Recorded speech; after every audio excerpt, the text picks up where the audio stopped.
That's Well, just that's the the problem. meeting. I was just- Look at, we're gonna go ahead and call this meeting to order. It is 5:30, and Mary, if you would do roll call, please. Mr. Kirby, Yes, here. Lopez, Here. Mr. Hennis, Yes. Mr. Wright, Here. and Ms. Harrington. Here. Okay, the first item up today is, do we wanna, are we ready to kind of wordsmith it before we get into the meat of everything else? Okay. This presentation of the override pro-election statement, pro-statement from 2018. So Dr. Battle, you're up. You and Matt are tag team. Yes. How about it? Yeah, Dr. Stone. Mr. President. Oh. Yeah, I'm here now.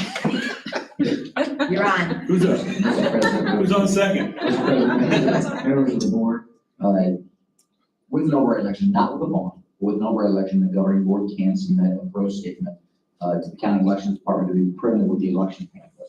This is an example of a 2018 pro statement that this governing board produced for the continuation of that override.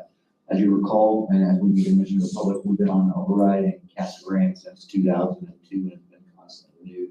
And the local support into the budget is greatly appreciated. It's one of the reasons why this district can afford to pay teachers on average around $61,000, and the state average is around $55,000. So this was submitted by Wes Mitchell, former board member, but the board does have the right to submit it as a whole or as an individual. I will tell you this, I think what you all ought to do is read through it once and then maybe revise. If you get to a revision in this quick time frame we have today, great. We did put an action item on the board agenda for later. If you don't get to a revision, then you can give individual feedback to Dr. Battle and we can bring it to the next special session board meeting, which is coming up. So my advice would be that we read through it here, maybe we do a little popcorn style and read through it. And so I guess let's go first two sentences. We'll go to my left here. I was hoping you were going to call out popcorn and we could choose someone random. As a past graduate of Casa Grande Union High School and a longtime resident of Casa Grande, I have a deep commitment for education. Currently, I am giving back to the community that I love by serving as a Casa Grande Union High School District School Board member. Joe? A quality education is a commitment that our community has for our children. Education is vital for the success of every child and a critical component that expands the economic success of our community. So we wordsmithing, or are we gonna go read through the whole thing? I think currently it's popcorn reading. One pass through? One pass through? Boy, I was about ready to, I was ready to slash and burn this kind of thing, so. We're asking voters to vote yes for the Casa Grande Union High School District budget override. Your yes vote will not increase your taxes and will continue the current level of funding that will help support quality educational opportunities that our children so richly deserve. Voting in these challenging economic times to support education is vital when education funding has dramatically reduced and continues to be threatened. This election provides us with an opportunity to highlight our community's fundamental belief in the value of quality education. I hope that you will join me in supporting the budget override for our schools and our children. Wes Mitchell. So this These two sentences. Just because I could. Because I only had one sentence to read. Just because I could. at this point, you guys can direct us as needed. Yes. Why don't we just change the first paragraph, say, we, the governing board of Casa Grande Union High School and longtime residents of Casa Grande have a deep commitment for education, blah, blah, blah, and kind of leave it at that. If we delete the first two sentences. Yeah. And then replace them with more or less what Chuck said. Yeah. It works just fine. So what about, and then currently we are giving back to the community that we love by serving on the Casa Grande. Yeah. There it is. Yeah, I think that's sufficient. Yeah, I think that's really, really necessary. And just to make sure, on this will not increase your taxes. Actually, the taxes Nope. will go down this current year anyway, even with the override, is that correct? So there's several components to a tax rate, so I'm really careful with my language when we start talking tax rates. So the overall tax rate is anticipated to go down this upcoming year. Right. The QTR, the qualifying tax rate for the state, has gotten lower. It naturally gets lower by statutory design as the assessed evaluations in the district go up. And that's to help taxpayers be protected. That's protection involved. So yes, the overall tax rate in Cass County Union is anticipated to increase this year in contributions to Cass County Union. All right, Mayor, I guess the question is, can you kind of recap what we just kind of put together? And So, Really, Do we really need quick, to go Jack. to the second Yeah, paragraph? or sorry, just go ahead, the sir. first? No, I just say Mr. Lopez had a On question. that, on the second paragraph here, I'm just wondering if this is really necessary. Voting in these challenging economic times to support education is vital. When education funding has been dramatically reduced, period. Do we need to say continues to be threatened? I mean, the word threatened sounds pretty harsh, and I don't know if that's the case right now. I think so, because I think the overall government is always threatening to cut education. Yeah, I think specifically this Republican Congress that we have, or the Republican Arizona State grouping is especially susceptible to trying and reducing education funding. I mean, they threw out loans supposedly this year, but then they also reached back and took out funding for charter schools, et cetera, and created an $8,000 hole. But if I remember correctly, if you take 8,000 kids, or excuse me, $8,000 of the 70,000 kids that are already in charter, or not in charter school, but in private schools right now, that's $560 million out of the whatever they increased this past year. Correct. I think also the recent passage of the expanded voucher bill.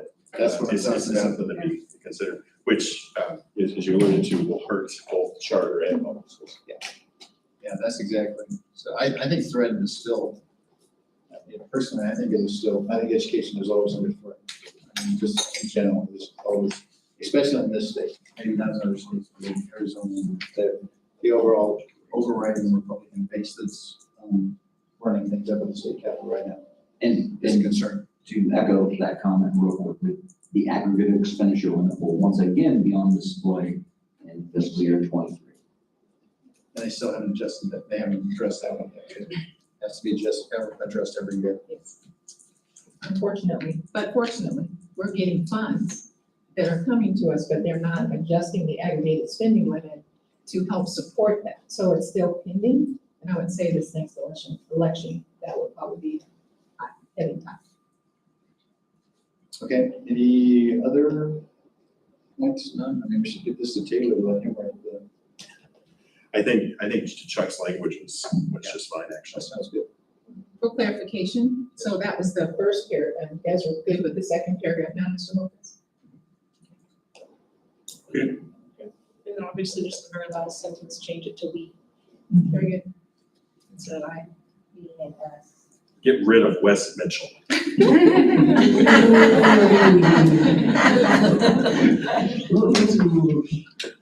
You know, not here. It is what it is. Okay, so then we'll address this when we come out in the regular, Yes, sir. to adopt that. That sounds great. Okay. We're at item C, which is something that all the board was very interested in, especially with the past summer and just the continued issues with schools and guns, et cetera, that's going on, and just safety in general. So I think Dr. Val, we had talked about this, she asked the community of different both schools to make a presentation, so. Yes, sir. It'd be my pleasure. And so while they come up, have them reintroduce themselves. They've been working collectively together as a district.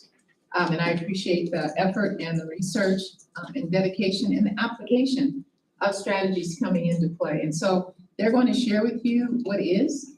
They're also going to mention some things that we're contemplating, but also, some trainings that have come into play. And it's important, as you mentioned, Mr. Hennis, that it's unfortunate what's happening where people are, and schools are populated quite highly, and we have a great major responsibility to maintaining a culture and environment where our kids can go to school and be educated without feeling fearful.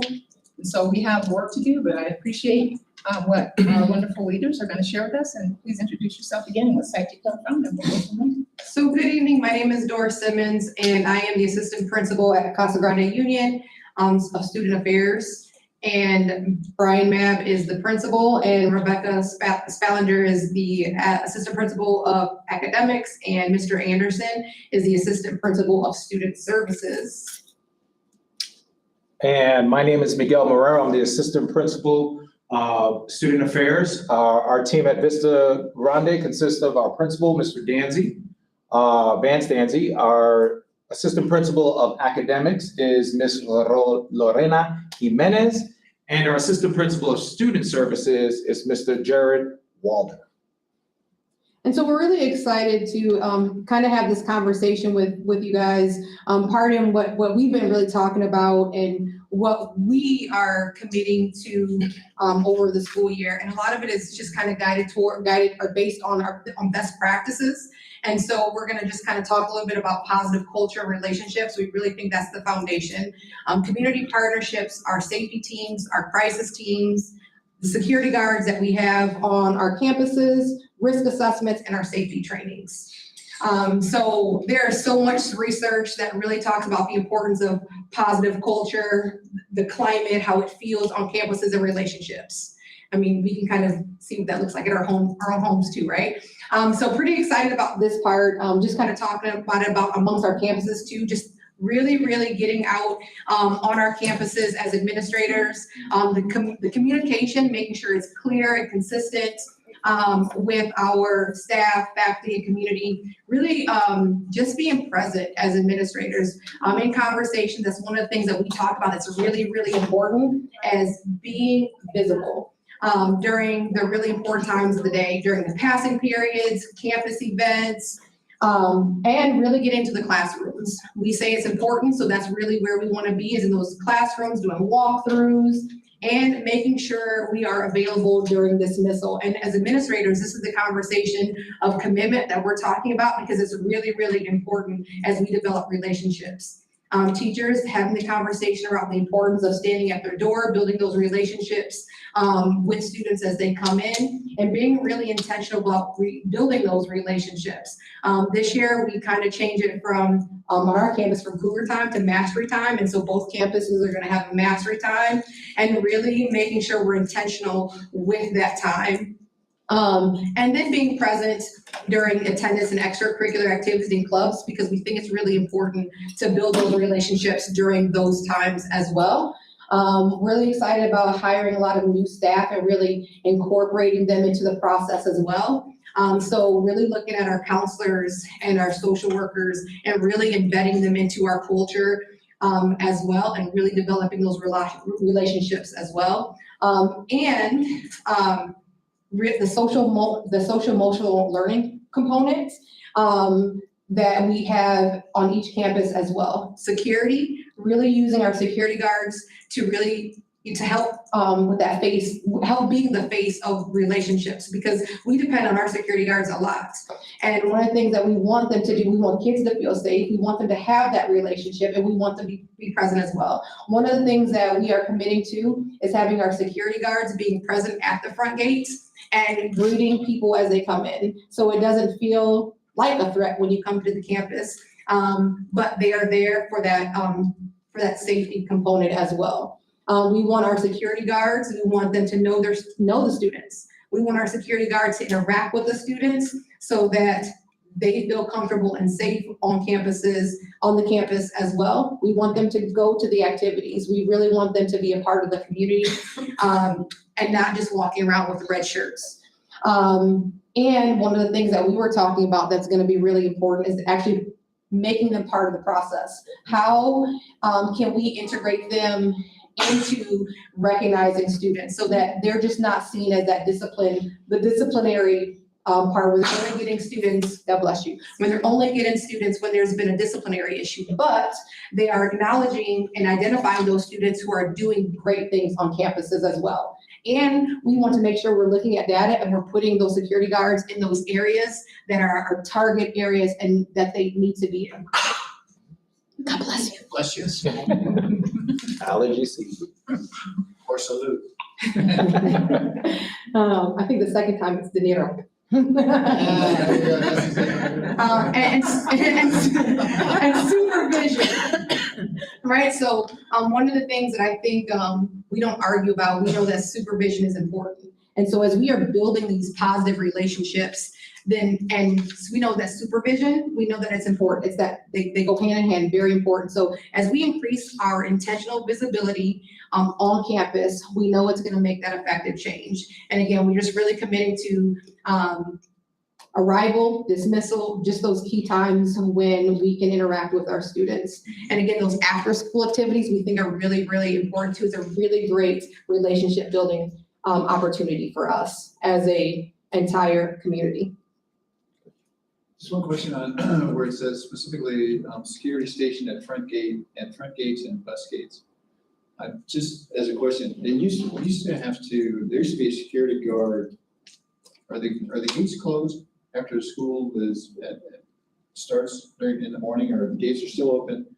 Is there a security guard out there? There used to be a security guard in the past that you had to sign in. That's it. That's what we're working on. Go ahead, Okay, expand I on that a apologize. little bit. No. No, sir, you're asking. No, you're asking a question. So, I heard a couple questions in there.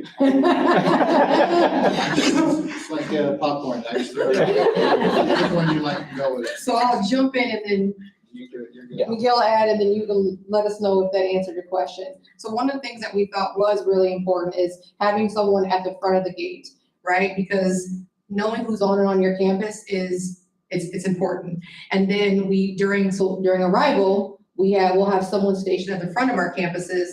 And then if it's arrival, we also have security guards that are where the buses come in. So that part has to happen as well. So just making sure that they are stationed in the right areas. The person in the front will be there, right? So once kids are on campus, the buses are no longer coming, we're closing the back gate. And then we're moving them to their designated areas. Did that answer? Yeah. Okay. All good. And just adding that the majority of the exterior gates will be closed, and there will be this one entrance for our visitors. So the one gate that Union is on Treckle Road, that's the main entrance, that'd be the only one that's open during school hours, correct? That is definitely what we're working on. Yeah. Okay. And Arizona That's the would way be. it's always been in the past, hasn't it? Yeah, but there hasn't been any actual security at that gate checking people in. At the front gate? Yeah, here for Okay, a while. yeah. We used to have guards there. And I think that's what they're working towards, right? Yes. Thanks. And as we are talking about the importance of relationships, we know that we have to really get in the community, and we just wanted to kind of really share some of the things that we're working on as we are building those relationships and partnerships in the community as well. And one of the things that we're really excited about is the partnership that we're building with the police department and the fire department, and how we're really using them to help make our campus even more safe. So one of the things that's happening is that the police department is coming in, they're videotaping our campuses and just giving us feedback on the areas that are potential targets and how we can make them more safe. And we had some feedback, and so between the two schools, we are working on some of that as they are planning to get into our school more frequently to make our campuses more safe. Great. And then just making sure that as this is happening, that we are actively getting the feedback to make sure that it's consistent and continuous. We don't want to just start off really well in the beginning and not having it happen throughout the school year, so that we're constantly being safe and we're just making adjustments as needed. Has the police department has been there or continues to, I know we had them on campus in the past, this past year, so, figuring out questionable areas, and would they have a better set of eyes than we do, so. Is that what that? Yeah, Walkthroughs, et cetera? Yeah, and I would say one of the other things, just after what happened in Texas is, I think the best part is we've actually had them on our site and videotaping the areas so that if there was a situation similar, they would know what our campus looks like. Which I think is much different than I've experienced in the past. So actually having them know what our campus layout looks like, I think is another added measure of safety. And so the plan is to do the same thing for both campuses. We've already planned it on our schedule and then just making those adjustments accordingly. And then the times that they are on our campuses, we did it during one of our practice lockdown drills, so they can see in action what we do and what they assess will be the best avenue for them to help in those type of situations. So they got to see a little bit of that, hence why you see something saying key boxes, so they can enter our campuses. Some box that will be off the site a little bit, where they can get at and be able to access our campus if necessary, a lockbox. Yeah, and I guess that was one of the other questions. We had an issue last year with one of the lockdowns Yes, where getting the information out to parents and yes, specifically also staff, that's correct. correct? Because we had a staff member that was kind of wandering around on the front edge of the campus. Yes, sir. So I appreciate you bringing that up, and again, I just want to commend the team. We meet regularly, talk about safety, and they've done a great job. So with that said, we have to have the same vernacular. And so they're going to start the school year with what our concepts mean and what that PowerPoint meant, and putting it in front of our students and our families and staff sooner than later, so it can define what's shelter in place, what's a lockdown, and what's a fire drill, or, you know, what those things are. I have to say, they've done a great job in putting their attention there with our community partners. And when the joke about the key block was, thank you, Ralph, and also administration, we learned that they couldn't get in. And so we were able to unlock that key and get the key satisfied. And that's why it's important that we pay attention to details and then practice it, so we can be sure that we feel confident about what we're doing, because we want to maintain, and I have to say this on purpose, is keeping everybody safe is probably not realistic. Okay, but what we can do is do the best we can to secure our campus from things that we don't know what's going to happen. So don't misunderstand me, Jody. Okay, that's what I'm saying. I was going to say, we need a wordsmith. No, but what I'm saying is we do have to be careful, because not every drill will satisfy the possibility of danger that comes on our campus. So we have to maintain the security of our campus in a way that we can manage. So that's me unpacking what that meant. And so, I definitely think that's why, when we meet and we're having our conversation of what we can do better, as a team, is really making sure it's the communication, right? So that parents and the community and like everyone knows what's happening, and we're sending the same message, and that is clear and consistent. We agree that, you know, if we can constantly work on improving and developing that, then it will put the community at ease when things are happening, and we can work together better. Did you have another question for us? Yeah, I don't even know if this is the right area to be asking this, but on community partnerships, the bullet point for Horizon Healthcare, is that the area that's going to be dealing with troubled youth that may be having some mental issues, and this is where part of the root cause of this problem is, where this kid is festering in his hatred and building up this violent temperance? Is that where that's at, or is that a whole different component? So what I heard you ask me was, does Horizon Healthcare deal with the issues of aggression, right, and all the things that are happening? I would say that when we're looking at this community partnership slide, it is a whole lot of things to address that. So we are fortunate enough to have these partnerships to deal with a myriad of areas that affect how children behave. So one, the idea is to really build these positive relationships, right? And then start dealing with all these different areas. So I'll keep walking through there, and then we'll see if that kind of addresses it. So we're pretty fortunate. We have some great people doing some great things and to help address some of the issues that kids have. So for Banner Health, we have, we're really excited about the partnership that hopefully you guys agree with is going to be a great idea too. And the good part about that is it just makes things a little cheaper for the community. And so physicals, right? So physicals are about $25. We have some of our athletes that are doing more than one sport, right? And we have families that can't afford it. And so being able to have a partnership with Banner Health makes it a little bit more, Reasonable? Yes, reasonable is the word, for our families. And so we're really excited about that. And then being able to work with doctors and really deal with concussions, those things that happen on our campuses, to be able to deal with those. So we're really excited about that. That helps address the safety in those areas as well, bring those on.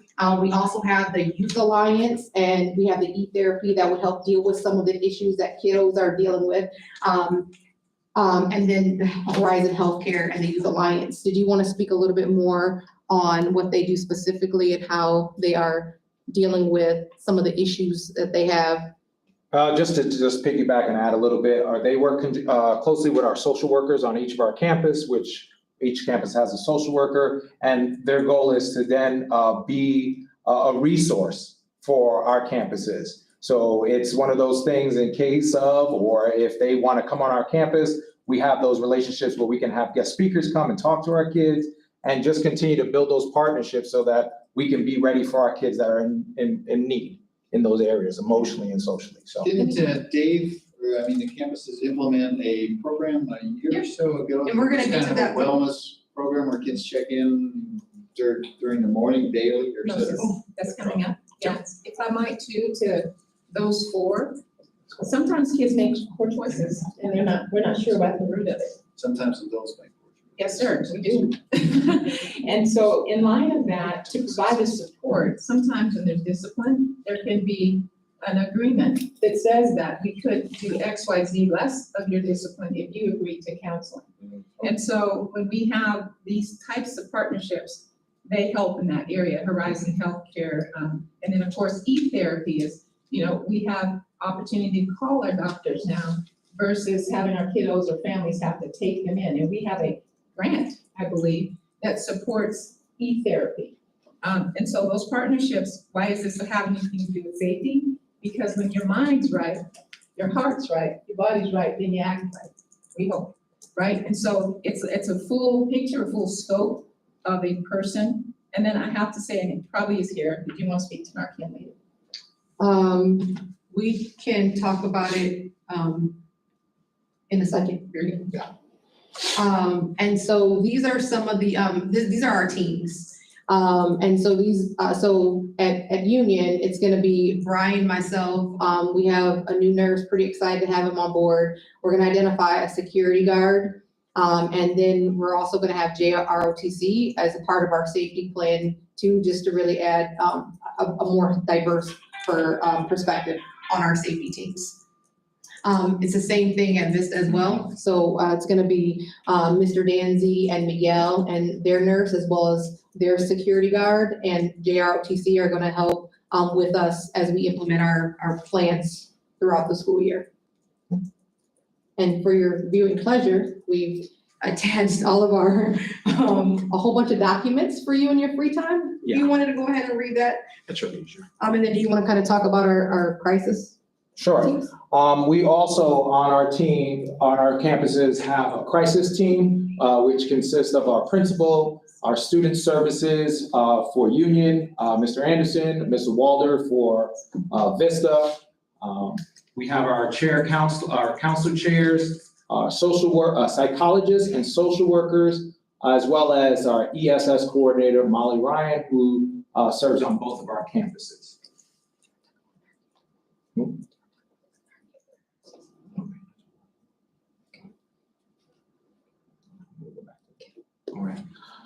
As far as security guards, we have been just recently informed that we are going to be increasing our security staff on both campuses to 9 positions. And currently at Union, we have 4 filled, 2 females, 2 males.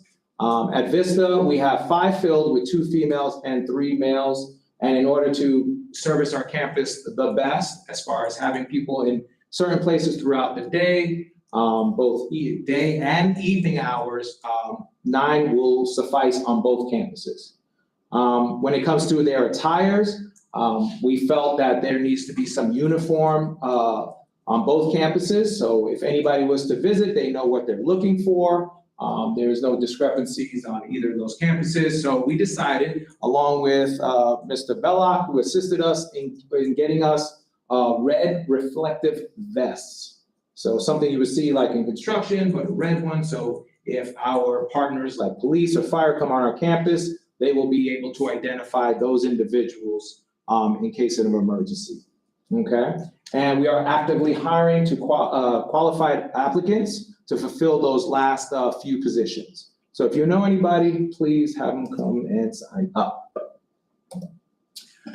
We do have our risk assessments. For example, our campuses use BARC, where admin is notified of any communications and or internet searches by students and adults that are potential risks. And some words that get flagged or issues have to do with drugs and alcohol. It could be anything having to do with weapons, depression, suicidal thoughts, self-harm, violence in any form, and bullying.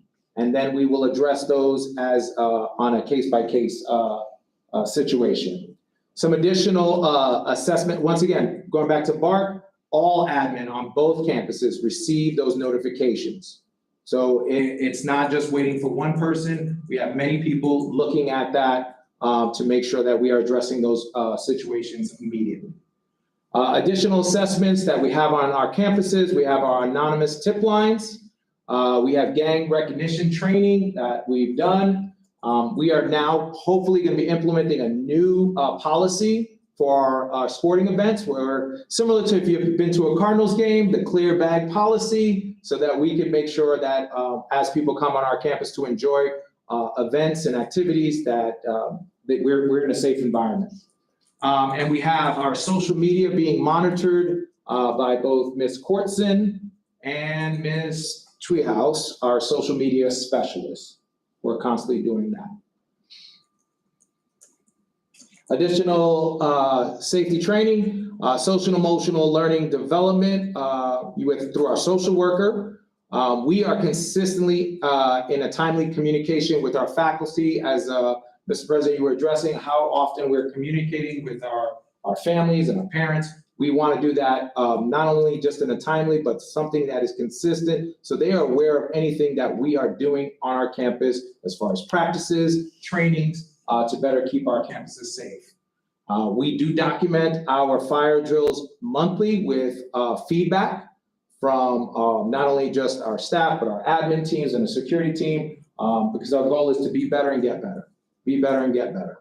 So we do address that feedback that we get from those drills. We do often do our lockdown drills, semester and quarterly.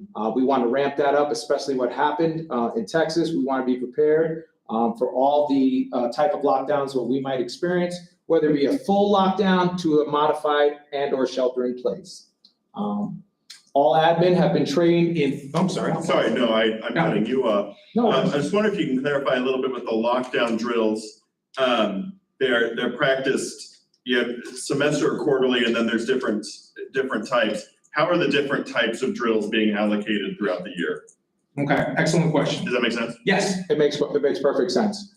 We have to assess what's going to be best for the school year based on if testing is going on. We might have to forego during the 8th month of April, that would have been a time that we would have practiced a lockdown drill. So we kind of assess, do we want to have one during this time to be a quarterly one or a semester one, and how often we should be doing those based on how well we did too. So those can change. If we're doing poorly, we got to practice more. If we're doing good and continue to do good, let's go ahead and continue to move forward the way we've been doing it. I will add this, as far as the difference between full and modified, we start off with just our staff alone, okay? Start with those practices, and then we implement bringing our students in. And then we start with something like it's a modified shelter in place, so they understand what that could look like if something was happening outside of our campus. Nothing a threat to us generally, but what happens outside. And then we go to the full ones when they've kind of mastered what that looks like and what would happen in those type of situations. Then we go to the full one where we completely shut everything down, knowing that it will not interfere with too much of our academics, just like as far as testing or other things that take precedent during that month or that quarter and or semester. Go ahead, Matt. And I'm gonna add to that, is that we have on there semester and quarterly, and we have not yet determined, what our full and modified lockdowns are gonna be. We have it planned. We're essentially waiting on the feedback that we get from both campuses so that we can determine what it's gonna look like. I think ideally we kind of just talked about, semester, but it's really ultimately gonna depend on the feedback that we get, and then what our communication timeline looks like. What we don't wanna do is to plan to have one and not fully communicate what has to happen on the campuses. And so that's kind of when we were putting this together and having our conversations on what we need to do. We really want to wait till we get the feedback and then to make sure that it doesn't change, because we also don't want to push out what we're going to do and then change it for teachers. It's a difficult balance. You also don't want to do them so frequently that they become routine and there's, the edge that you want taken off. So far, they've already done one with, Vista has, and without, correct? Yeah, we done both. Yeah, and then Union's done one without, and you still need to do one with students, is that correct? That is correct. Thank you, appreciate that. No, you're welcome. Again, all admin have gone through the FEMA training, that requirement. All teachers have and will continuously be trained in mandatory reporting. It's part of that, something that we all have to be doing. We have our anonymous tip line. Those informations are given to our families and our students, as well as our staff, so they're aware of those things are available for our students if need be.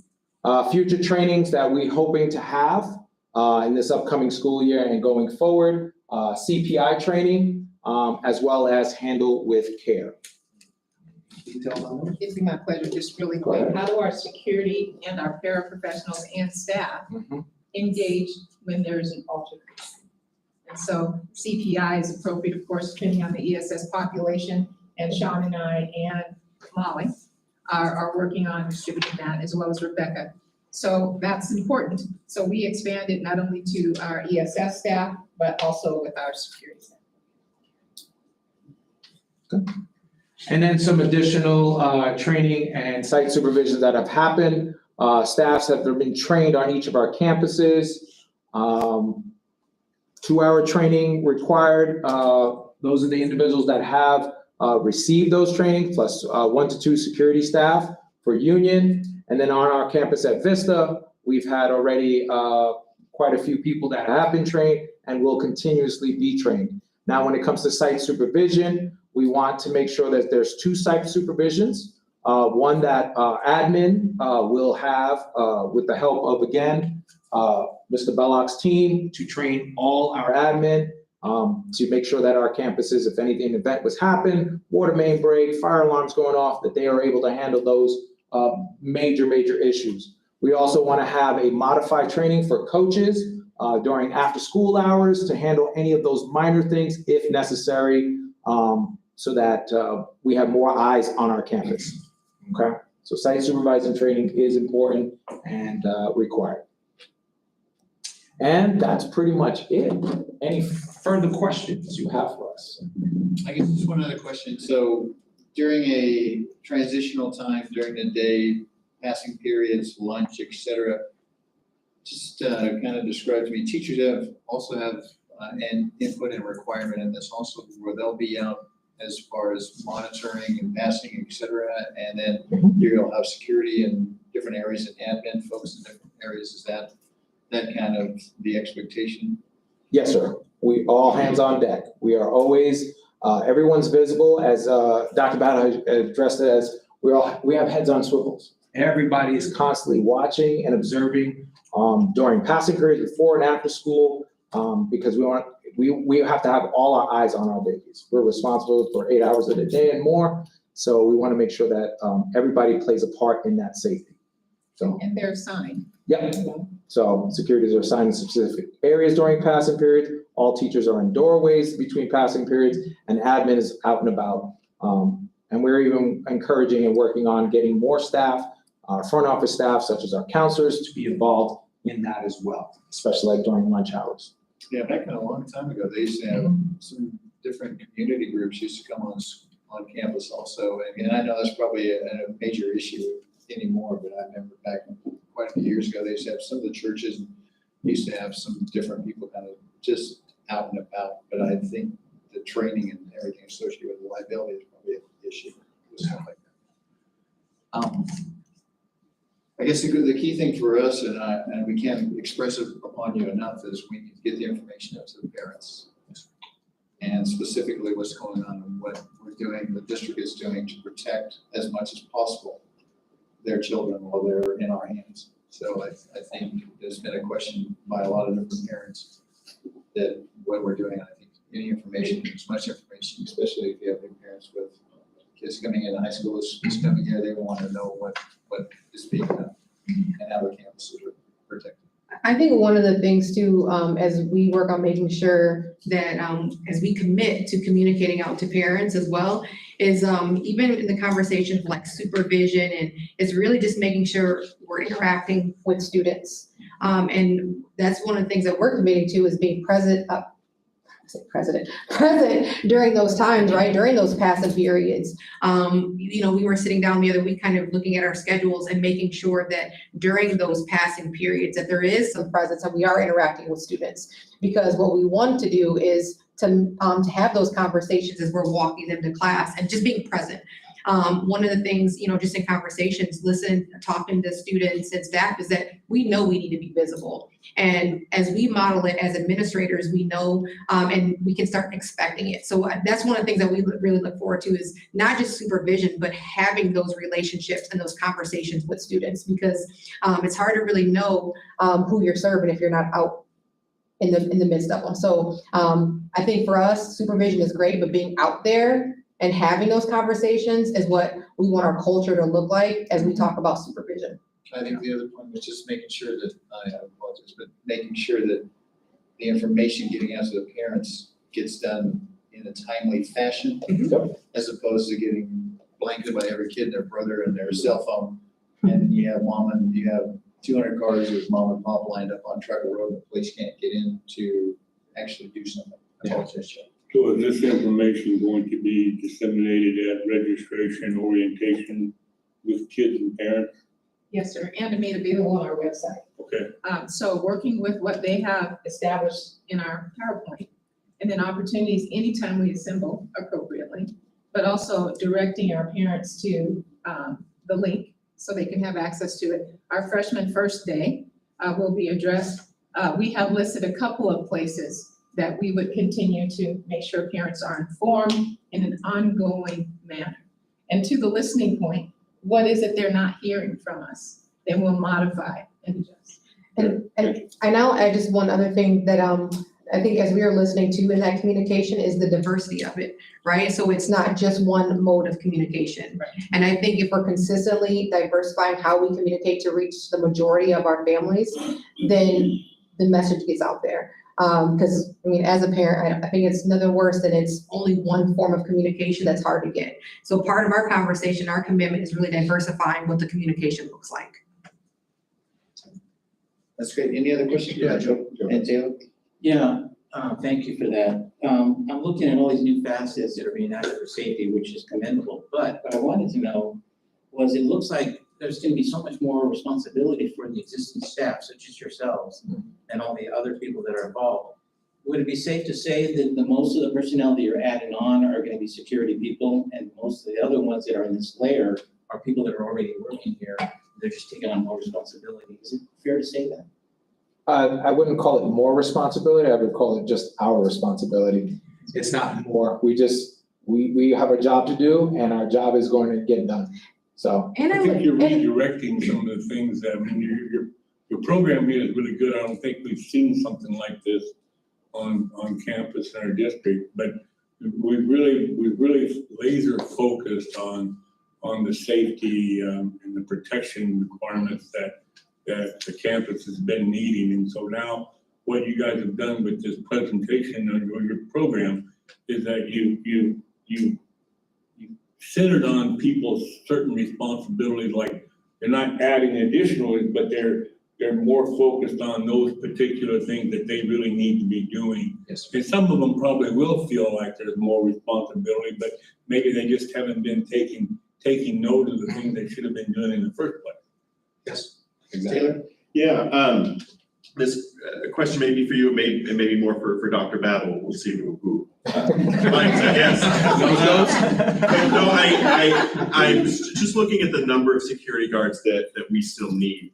And I'm piggybacking a little bit off Joe's question, just thinking practically for a lot of teachers, those transition areas that Jack mentioned are difficult times for teachers too, sometimes that's their time to use the restroom or get something ready for the next class. And it can be difficult just practically to have a full supervision of everything that's happening. And so those additional security guards are invaluable in my mind to make sure that everything is safe. I am hopeful that we can find everyone we need before the start of the school year that's coming really close. I guess my question is this: do we have more applications here that we're just waiting to do interview? I mean, what do we need to do to get the needed security guards here before the start of our school year? So I'm gonna jump in. Yeah. So for the security guys, we're actively hiring. And I think he said it best, if you know someone, we're actively hiring. But if they don't apply and we don't get them on there, you can't see what you're not looking for. And so when we are strategically placed and being visible, I mean, you think about when you go drive past the building at night, they have a light on, right? It's just to deter people, right? And one of the things that we are committed to is being present. When I started on April 1st, I stood at the gate every single day that I was there. And not to get anybody, but to stand there and to talk to kids as they came in. And people expected me to be there, but you started seeing things change, right? Teachers started jumping on board, right? So I think one of the things that's really important, I hear you asking about security, but being present and being visible is a huge part of the equation. When we have teachers standing at the door and that is their priority time to greet kids, it says a lot. We are identifying potential threats before they become one. And yes, security guards are important, but it's also important for us, which is part of our job is supervision. But I would also say part of our job is getting to know our students, right? We serve them. So for me, standing at a gate is exciting because I'm getting to know the kiddos that I get to serve, but I'm also identifying potential threats. And where do we need to, what's an area that a security guard needs to be at, or myself, or one of the other administrators? And that is one of the things that we're working on, because I hear you, and yes, it's gonna be great, but if we don't, we are coming up with, because school starts pretty soon. So we're trying to come up with those plans to make sure we are putting ourselves in those places as well, so we can build those relationships and possibly curb anything that may or may not happen. That's great. Yeah, check. Doris, on the security guards, has the rate of pay been increased to be competitive with the areas around the city? That is a good question. This gentleman here looks like he has a And yes. It's on the agenda. I've got the same question. It's on the agenda. It's on the Y'all agenda. get to help us with that. But I like where you're going with that. So the question then, You're on the spotlight, Dr. Strong. He's ready. That's right. I am officially in day 5 of my official post in investment. One of the things I was blessed with last week and hit by was Ms. Salazar has done quite a bit of discovery on third-party services for security. Yes. So no ball was dropped. Hey, we can't hire people, can't find them at the current rate of pay. And a lot of times you can't do that. You go third party. And unfortunately, the third-party bids that have come back in, quotes that go again, are very, very expensive and probably not budgetarily able to fit. And so we'll be working with the board quickly here this week to ensure that you understand the importance of raising the rate of pay of security guards and then getting an action item in front of you. Hopefully it's a special board session on the 19th. Yeah, I think so everybody needs to keep their calendar open for Tuesday the 19th at 5:30. We're gonna have a meeting. Yes, in person. Very Yeah, in person. Any other questions for our one? Thank you very much. I think the board can't express enough that Great the community, the safety of the kids in the community is just, and the teachers and staff, everybody, the safety of people is number one. Period. Yes, well All done. right, thank you. All right. I sure do appreciate it. We're down to item D, which is the Summer Learning Academy update. Yes, sir. I'm asking the leadership to come forward and they're going to give you an update on our first annual, I'll call it. I know we've had Summer Academy and Summer Learning before, but this is a new look. And they got some great information, and please introduce who you are and what your role was this summer, please. Good evening, my name is Rosa, quote unquote Rosie Perez, also known as Rosa Perez. I was the Dean of Students for the summer school for 2022. I'm Kevin Hubbard. I got the blessing to serve as principal for our summer academy. So Summer Education Academy 2022, my first experience as an administrator in any level, so it was very enjoyable. So we have our SEA overview, so we have grade distributions and data. We have teachers and classes that we offered, and how many out of the teachers were contracted given this experience. That means we onboarded them. Survey data from teachers and students in theme-related concepts, and lessons learned. So as you can see here, we have a few pieces of information. I will back up so I can see it a little better. So the first quadrant at the top left, we have our grade distribution as a whole for both sessions. We had a total of 913 students, and we had 302 acquire their credits as planned. Then we have our percentages of grade distribution, 36.5% for our A's, 27.5 for B's, 18.9 for C's, 11.2 for D's, and then our 5.9 F's. And then we have a nice colorful pie chart there to show that distribution.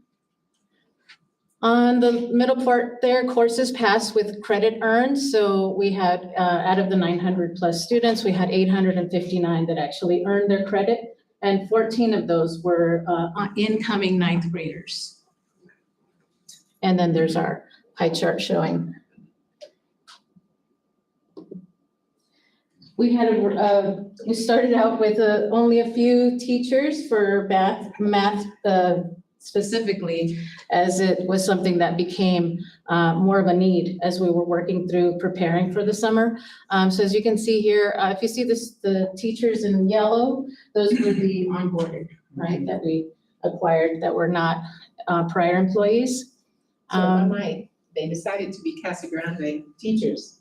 They were coming from outside their school district, and because of the wonderful experience and our leadership, they're now our teachers. Oh, Great.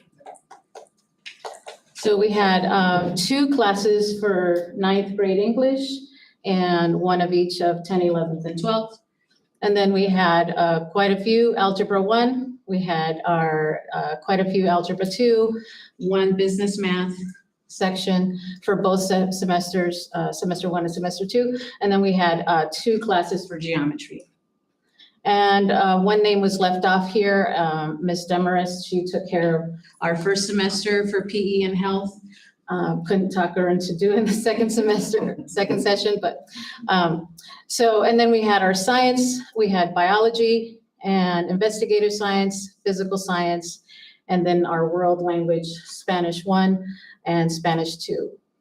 And then we were not able to acquire any social studies teachers, so we were able to kind of take care of that with our Edgenuity. So just to back up a little bit, it was a privilege to work summer school. We changed it up. So in previous years, the last 2 years, we worked with the Edgenuity platform, an online platform. Kids would come in with laptops. Teachers would come, basically monitor rooms, open up tests, get kids through. There wasn't much interaction happening. And we wanted to bring forth what was best for students and also what was best for our teachers as incentive for them to do summer school. I know personally from doing summer school as a teacher side, when we were using the Edgenuity program, it was really hard to come in and sit in a room for 4 hours, even though you're getting paid for it. And that's what it felt like. So we wanted to bring a real school opportunity in front of them. And the district tech and everyone was on board. So we opened up all the resources. If you had a tech resource for math during the school year, you had it for summer school. If you had this resource, so everyone had computers, everyone had their normal, and these teachers did a great job signing up for it. We originally were only going to offer 1 section of each class. Demand of students signing up brought it that we needed more. And every time I reached out to teachers, we had wonderful teachers who said, yep, I'll do it. And we were able to service, as you can see with some of the numbers there, 120 kids in Algebra 1 over the summer, including some that were in the middle schools coming into our 9th grade classes was an awesome thing to see. The other focus we had was helping students finish high school. If they were 1 credit away, half a credit away, whatever it was. Some of the rest of the PE and health for that 1 semester helped kids finish. We had kids who needed a social studies credit. So running 1 edge room when we didn't have the teachers available helped kids finish. And I think by the end of summer school, we had about 12 or 15 kids graduate from our respective campuses by the end. So some of the things we got back were immensely positive. We sent out a student survey. This isn't everyone, not all the students ended up taking it. This is about 250 kids of our 800 that were on the campus that decided to take this. But as you can see, their response was really, really good. Classroom instruction was interesting and engaging, had mostly agree, strongly agree. I got consistent feedback on my progress was a huge piece for us. Teachers worked together in cohorts of their classes to make sure they were giving feedback to the kids as they were going through. Yeah. I just want to say this is remarkable for summer school. And this is really impressive. And let me piggyback off that comment. If you would have been on the campus, you felt it. It was there. It was one of the most positive school experiences I was blessed to be a part of. And I'd like to point out that it was not necessarily to this administrative team we put together. The teachers did a fantastic job. The security team, who is higher, we took Vista's security team and made them summer school security team pretty much. They were fantastic. They did a great job making sure the kids felt safe. The overwhelming feedback from the kids was this. You did have one from you. We had one from Union, yes, Mr. Harvey. Mr. Harvey was awesome from Union as well. The overwhelming feedback though was that the kids loved the opportunity to focus on 1 class of material for that long in the day. And we did have 3 breaks throughout the day. A lot of kids said they would rather have 2 longer breaks, which is, logistics we can clean up, but they were offered a snack bar at every break, so they could have 10 minutes, go get a snack, come back, focus on their class. And we told, as a policy from the beginning, we didn't have them take anything home with them. It was 4 hours to focus hard in class, no homework after, get your stuff done. Bus routes ran as normal. The teachers did a fantastic job. I allowed the teachers to have a little bit of freedom with how they design their summer school classes. So we had our 2 English 9 teachers. They agreed early on that they would do 2-hour segments and they would flip classes. And they said, is that okay? And I said, yep, go ahead, 100%. With PE and health, they said, hey, can we use the tennis courts, the yoga mats, this, that? Can we have one of the counselors, come in and talk to the classes about mental health? Those kind of things were happening. And so the collaboration overall was really, really good. And I can share this data with you so you guys can see this. But the better part for me is students having success and agreeing with us one thing, but most of our teachers filled out a survey as well. So this is our response. This is 18 of our 21 teachers we had on our campus. And they all said they had sufficient information prior to summer school to get ready. They all had the resources and materials they needed. They felt like they got good feedback from walkthrough tools and helpful things that we were trying out. Dr. Even came on campus with me and worked through piloting a new walkthrough program for the regular school year. And that program went off very well with those teachers. It focuses on giving teachers 1 instructional strategy to work on for the next visit. And they felt like they weren't getting that previously. They felt like it was just a bunch of a list of things they were doing wrong rather than one thing that they could work on and do right. So that worked out really well. They felt like they had the support they needed from attendance and discipline and those kind of things. So one of the major takeaways of summer school was I think this program needs to continue and grow. We offered this not only to the 8th grade students coming in, which we had, I think, about 14 kids from middle schools taking Algebra 1 or English 9 classes early. We graduated kids, but also the piece where we offered this to anyone outside of the district who was teaching and wanted a little extra cash for the summer. I'm sure in the times we're living in, that was helpful. And what happened is we ended up finding one teacher who is certified all the way through high school, teaching elementary up in Buckeye, but lives here in town. And he taught our English class, and he said, hey, do you know somebody who has a job opening here? And he asked around and said, sure, called Mr. Matt, hi, oh, we're good then, right? And that same teacher, I said, who else do you know? He says, well, I live right next door to another teacher who has a science certification, and she's looking for a job. And I was like, called Mr. Matt, said, hey, here we go.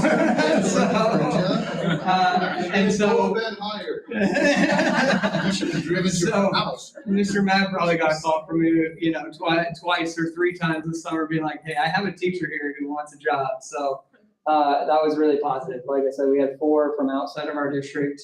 And we got 4 teachers out of it. 3 of them were directly hired. 1 decided to stay at the elementary level where she is an English teacher. So, but we almost convinced her. We had her, she really enjoyed being able to associate with the older kids again. And she was real close. So hopefully if she comes back for next summer, we can convince her to make the jump. But are there any questions for us? No, it was Really great. It was great. I was fortunate, got to go to the graduation, and there was tremendous support. Parents, huge amount of parents there to the graduation, and they did a really nice job. Lots of commitment, just you guys did a fantastic job. So thank you. Appreciate it. Okay. Any other questions? If not, thank you. Yeah, thank you. We're down to item E, which is, Becky, can we take the board through a process and provide feedback on 301? Yes, while Dr. Egan and Dr. Strong prepare for a discussion with you. And what I learned as I've been able to serve Casa Grande Union High School District is that it's really important that we get an understanding from what you all want to see in a framework for a 301 plan. However, you need more information as it relates to the law so that you know what that framework should look like and what it can't look like. And then Dr. Strom is going to take you through a process so you can give us some direction as to how we're going to utilize the Classroom Site Fund, which a portion of that is paid for performance. So once that happened, and I don't want to steal their thunder, they're going to talk about what our next steps are. But this is really critical, and it's important for us to get some direction so that we don't have any misunderstanding from not only our board members, but also our customers, and our teachers have some idea of what our next steps are. So this is going to be an interactive discussion, and I want to thank Dr. Strong and Dr. Eden in advance for putting this together that I've asked them to ready for you this evening. Good evening, President Linus and members of the board.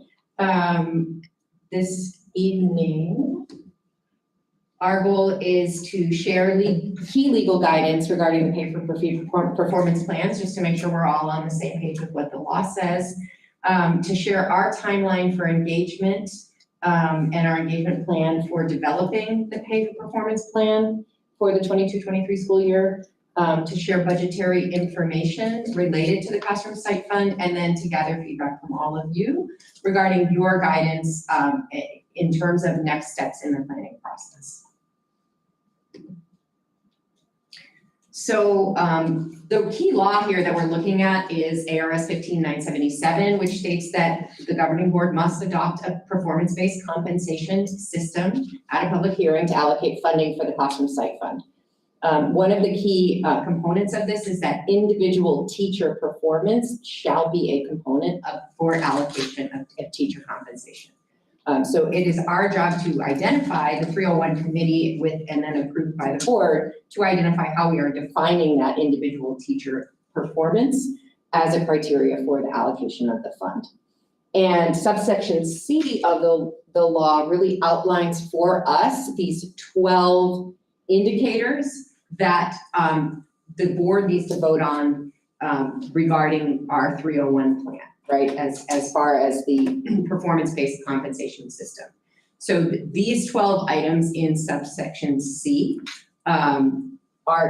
must be included unless the board otherwise provides guidance and votes on that. So that is here, which says that on item E, a school district governing board may modify the elements contained in subsection C and consider additional elements, if you want to add something else, when adopting performance-based compensation system. And that we must that you adopt the modifications at a public hearing, right? And so what we're looking for guidance here today is really around these particular items in subsection C, which I'll go back to in just a second. But I just want to, I'll share the planning process and timeline, and then go back to get your thoughts around those items in subsection C. But because what we're looking for now, today's July 12th, we're gathering initial feedback from you. Our plan is by August 1, which is very soon, that we identify committee members to draft a pay for performance plan. So it's our job to put together a committee that includes teachers, classified site administration, and district leaders. That by October 1st, this committee will draft a plan, and that we would present that performance plan to you for that governing board meeting in October 4th. So that's our proposed timeline here. But before we even pull a committee together, I believe that it's really, really important that we understand the vision and wishes of this body that we can then bring back to the committee and say what we heard from the governing board was that these things are very, very important as we build up our plan. So I'm going to go back to this because this is really the meat that the intent of the law, the pay for performance law, is really that pay for performance is a key component in driving the improvement that we want to see in our schools, and that it is a motivator and a recognition of the hard work that our teachers are doing to improve the quality of education we're providing for our students. And so I'll stop there, and I would love to just sort of open it up for feedback and thoughts from you around the guidance that you would hope that we would bring back when we pull a committee together. I guess the question I've got for Matt, why don't you just give us a little brief on the dollars and how things normally, because that kind of plays into it on how things, when money hits, how historically other districts have done over the years, and just kind of a little bit of background on timing and when money comes in and how things are should be done or can be done. Sure. Classroom site fund dollars are set by the JLBC, are anticipated to be set or predicted by the JLBC. We already know our number for next year, $708 per acre, right? We're getting about the same amount of funding this year as we got in the previous year, a little bit more, 3.6 million. I do want to take you through a brief history of 301, passed in 2001. I'll be real brief here. I can tell you a lot more, but super brief. Passed in 2001, it used to have three components: Fund 11, Fund 12, and Fund 13. Fund 11 and Fund 13 were 40% of the overall distribution from the state. Fund 13 was 20% of the overall distribution from the state. That 60% in most districts was not considered part of performance-based pay. Fund 12 is where performance pay came into fruition, and that was another 40%. And so the 60% amount typically in most districts throughout the state of Arizona is used to do things like increase base level teacher compensation, is used to reduce class size, and elements that used to be allowed. As of 2020, Mesa Public Schools, Scott Thompson, Lana Berry, Chandler Unified Schools, and myself and Queen Creek ran a bill to take Fund 11, 12, and 13 through the Education Finance Reform Group. We ran a bill and we consolidated it down to Fund 10. And that's where we sit now. It all sits in one pot of money. Used to be, okay, so you could, let's say the district got $10 million in Fund 12, 4 million of it was used for performance pay, right? The other 6 million was usually used at the discretion of the board. You guys are the ones that set the budget to do things like enhance salary, reduce class size, things along those lines. Now in Fund 10, performance pay can vary. And in fact, it's going to vary across districts next year, all the way from $500 in one district because they're choosing to put it into base pay, all the way up to $14,000 in another district because they're choosing to use all their funds. Does that make sense to you? So I have 4 brief slides. That's a little history. We're down to one fund, a lot more ability for the board to set the amount. Never once in any, I taught for 13 years, never once in any district that I've been in, you see element 10 up there? It says subsection C, approval of the teacher performance compensation plan based on an affirmative action vote of at least 70. In districts where I taught, I didn't get approval of the amount of money that was delegated through Fund 12. I got approval of the components, right? I had to do 12 hours of professional development in Channel Unified to get my money. I'm sorry, not all of it performance-based pay, by the way. I had to do 12 hours of professional development to get a certain portion of the performance-based pay, and you voted on the components of the PFP, not the amounts. The board typically set the amounts for both base pay and what PFP pays out. Now there's a little more flexibility. You can use all your money on PFP if you want to. You can use $500, as some districts are doing on the PFP side. If you could, one more time, just so we can understand what you just said.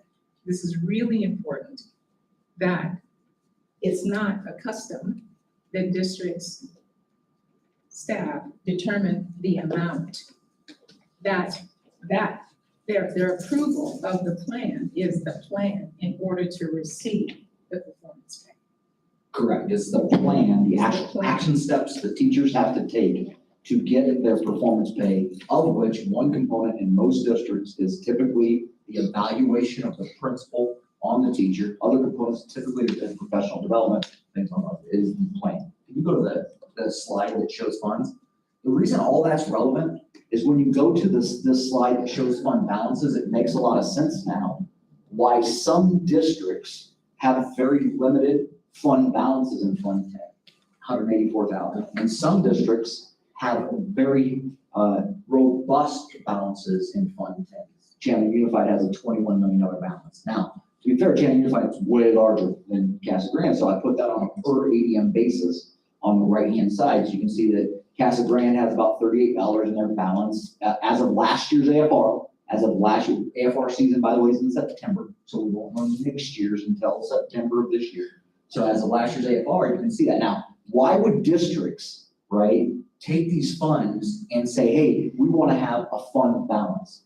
This is funded off sales tax. It's a sales tax. And so out of the three prongs that you stand up a state government on, your transaction privilege taxes, your sales tax, your income taxes, and your property tax, the one that weighs the most is sales tax. It's a sinusoidal weight, it goes up and down. And I'll tell you, right prior to the pandemic, we were getting $434 a student. And then the pandemic hit, and everyone in the financial world and education their heart was palpitating because we were anticipating a recession where sales tax decreased, and all of a sudden we were ready for a $200 per ADM amount. And what happened? People spent. They spent online, and they spent like a fury. And thank goodness the state of Arizona passed the Wayfair tax the year before. The Wayfair tax, Arizona used to not apply taxes to online purchases out of state, and then we passed this Wayfair tax. And because of the Wayfair tax, sales tax went through the roof during the pandemic. Go to the next slide, if you would. So that's fund balances, just giving you a picture, okay? And all I'm doing is showing you data so that we can make sound decisions, right?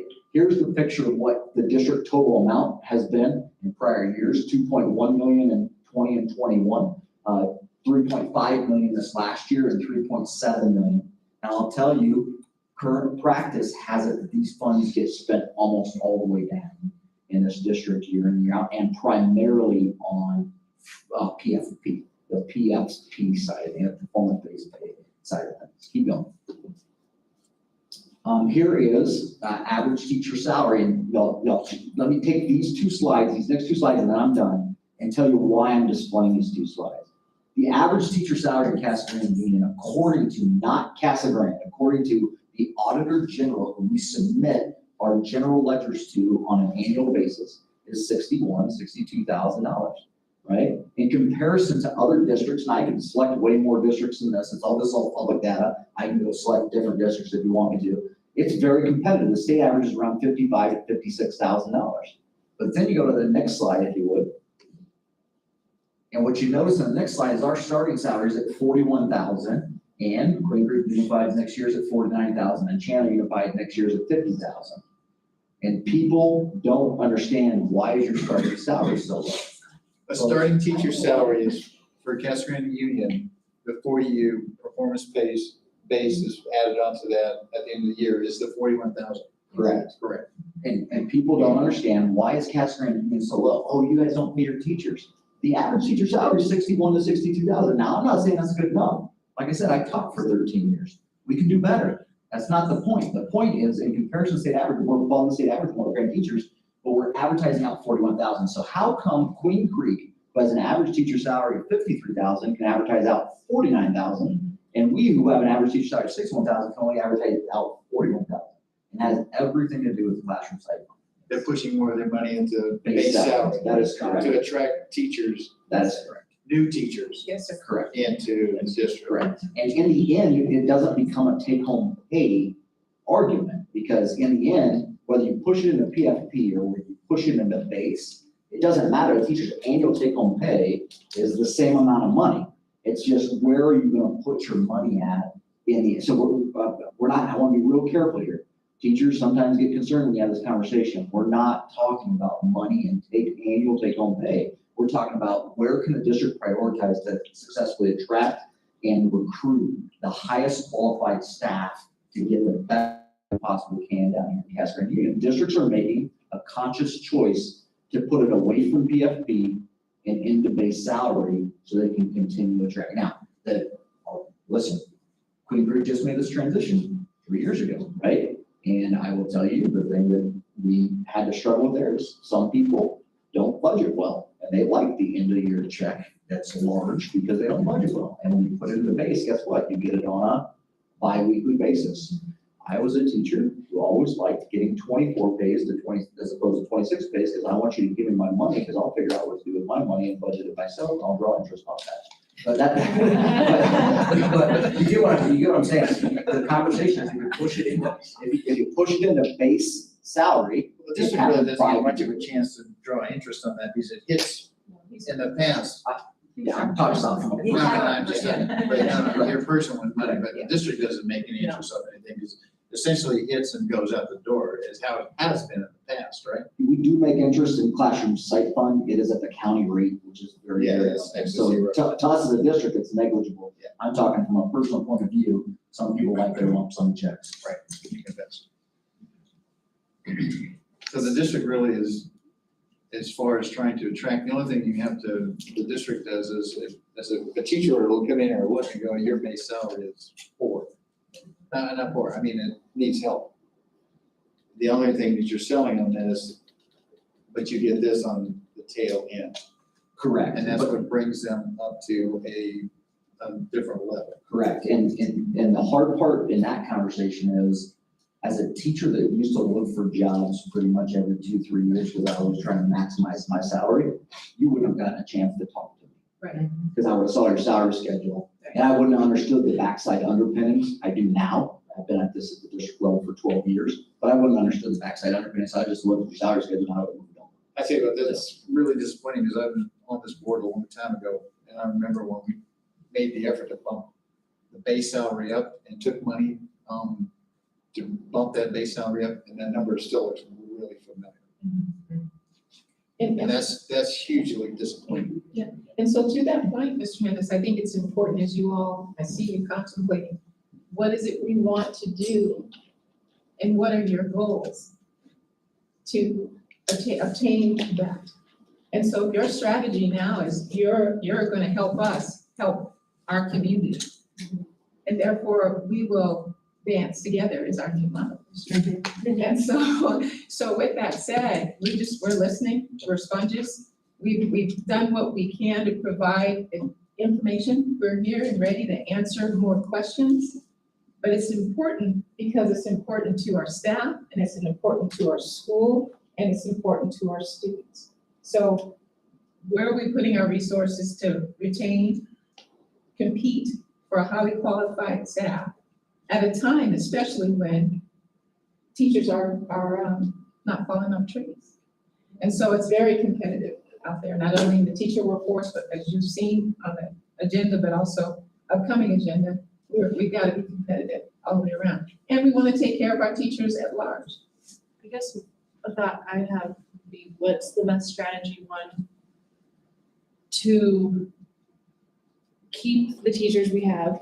What would they like to see? What's the strategy that they want? Do they prefer a higher base, or do they prefer that, like, to your point, something at the end of, the year? But also, we do need to get new teachers. And so what's the best strategy? Like you said, if you're looking at this at 41,000, that's not reflecting the 61,000 that is the actual number.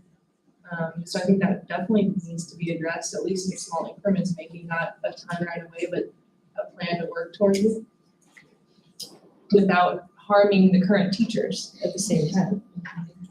Making it seem like we're taking funds away from their POP. I guess one of the questions I have as a district board member right now, we have the responsibility of finding new teachers also, and of being able to pay them a living, something. I mean, saying a living wage for a teacher is really almost not possible to say. It's really difficult. I mean, we need to do as much as we can to increase and work towards getting our base up to be a competitive. We still are, there's a lot of schools that are 35 minutes, 40 minutes off the road. Well, I was going to add one thing that I don't see on the graph is the starting salary at the charter schools here in town, right? And if this is beating a dead horse at this point, but we have to be competitive with Yes. what's around us. Yes, we can get that for you. 100%. Yeah, I mean, these are difficult times right now, but, so legally, I mean, there's some parameters that the district board is tied to. Regarding specifically the actual criteria and components in the plan regarding what is expected of teachers to do in order to earn their pay for performance. And so those are the items here. And so that the expectation according to the law is that these are all included unless the governing board chooses to modify. But these are the expected components, and so what we're looking for now is feedback from you around, is your expectation that we include all 12 of these? Are there things here that you feel like are more or less important as we think about using the pay for performance? Because it can be a very powerful tool to invest our community and our school improvement efforts, right? That's why it's designed. And these are achievable performance guidelines that the board would, I mean, in congregation with the committee would be working towards, but they're achievable. They're not pie in the sky. There's something, and expectations that the community and would have for their kids coming in here.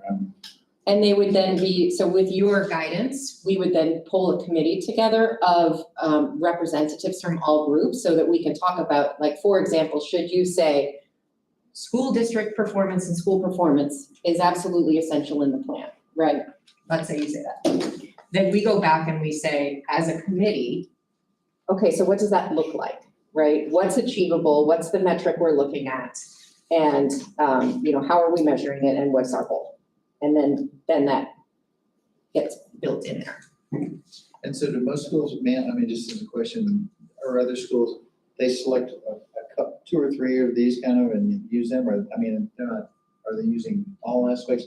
I read something earlier and I was trying to remember, it's not like you're picking all 12 and saying, figure out the numerics in each one, what you got to reach. Mr. President, members of the board, the answer to that is I've not ever seen a district pick all. I've seen a lot of districts pick as a payment the letter grade of the school. I'm not suggesting that's what this district does, but the reason they do, I want to give you the justification on why they do that, because the letter grade of the school includes almost every one of those components. So they try to drive it to letter grade of school. I'm not saying that's even best practice. I'm not telling you I'm a fan of it. You ask the question, what do you see other districts do? Not select all 12, and a lot of districts default to letter grade of the school. I guess under individual teacher performance, some of this is tied back to evaluations and different things. I mean, there's more detail than this is kind of the broad picture right here, right? Right. And I, President Hannah, I appreciate your questions is that, where are we going as a district? What are our priorities that we have already approved in our strategic plan? And which of those do you see as a board that would help us get there? It's achievable because our priorities are achievable as well. I would say that we are working towards our evaluation, which is another initiative that we're going to tighten up in support of what our current policy says. And so that is already going to be a part of performance, if you will, 20 to 55%. I got it right? 30%. Yes. And so of the evaluation, we'll do that. So that's what the committee will get to take a look at. But I think you're going down the right path by asking yourself those questions. So I have it has to do with this, but it's a side battle with a parent that addressed a concern to me today. And there's a lot of rumors out there that because we're so short-staffed on teachers and hiring so many new teachers, the feeling in the community is that a lot of these new teachers are not even educated or, have educational backgrounds. They're like, anyone can be a teacher right now, which I know is probably a misconception, but that is something that's floating around in the parent community.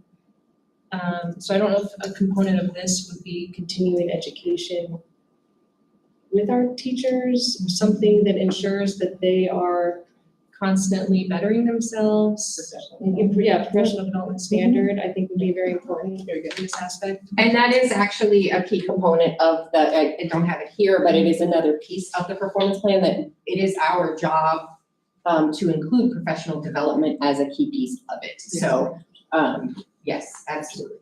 If I might overlay it with what you said, Mr. Hennis, is that achievable? So if there are teachers that are falling short, if you will, there is a responsibility to this commitment, to this plan that we provide support using classroom sightline. Two things that I wanted to bring first to Kelly's point. In my own experience as a teacher, going to professional developments for your paid performance pay is really pretty standard. I think in every experience that I've had, I've gone to some sort of professional development. Sure. The other advantage of something like professional development over a full school rating is that an individual teacher has full control over their ability to go to the professional development and get it done. Sometimes the difficulty with school-wide goals is that every teacher can work together to get that goal, but each individual teacher is not fully empowered to get that money for themselves. I want to be cognizant of every teacher's ability to get that performance pay. The other thing I want to add is I would like to see some numbers in terms of what we can do immediately to raise that starting teacher pay. And in some ways, I wonder if we may be putting the cart before the horse and getting too in the weeds on our requirements here. We may want to back up and have a more in-depth conversation of to what extent we can add to our base salary, to what extent we want this money at the end of year.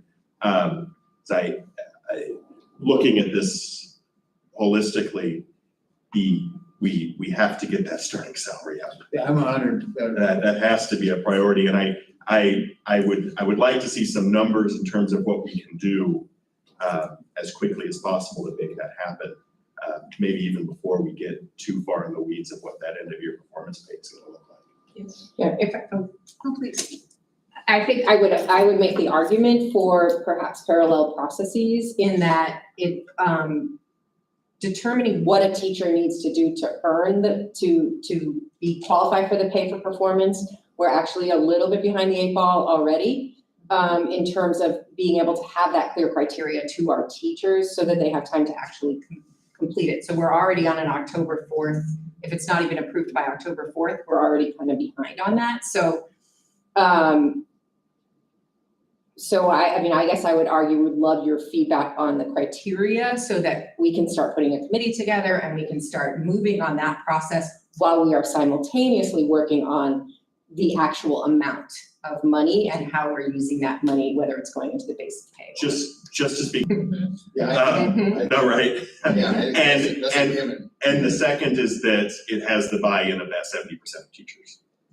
At the end of the day, as long as it's legal, just to show all my cards, for me, it's rather arbitrary what the other requirements are. And so long as teachers feel that this is achievable and perhaps even empowering rather than a detriment.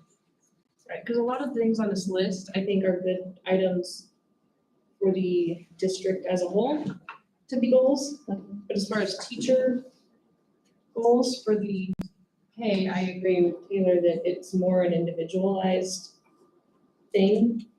You know, I mean, this gets a lot into the weeds, and this is more like district goals as far as, you know, yeah, we want to have an A rating and we want to have successful graduation rates and attendance rates and all of that.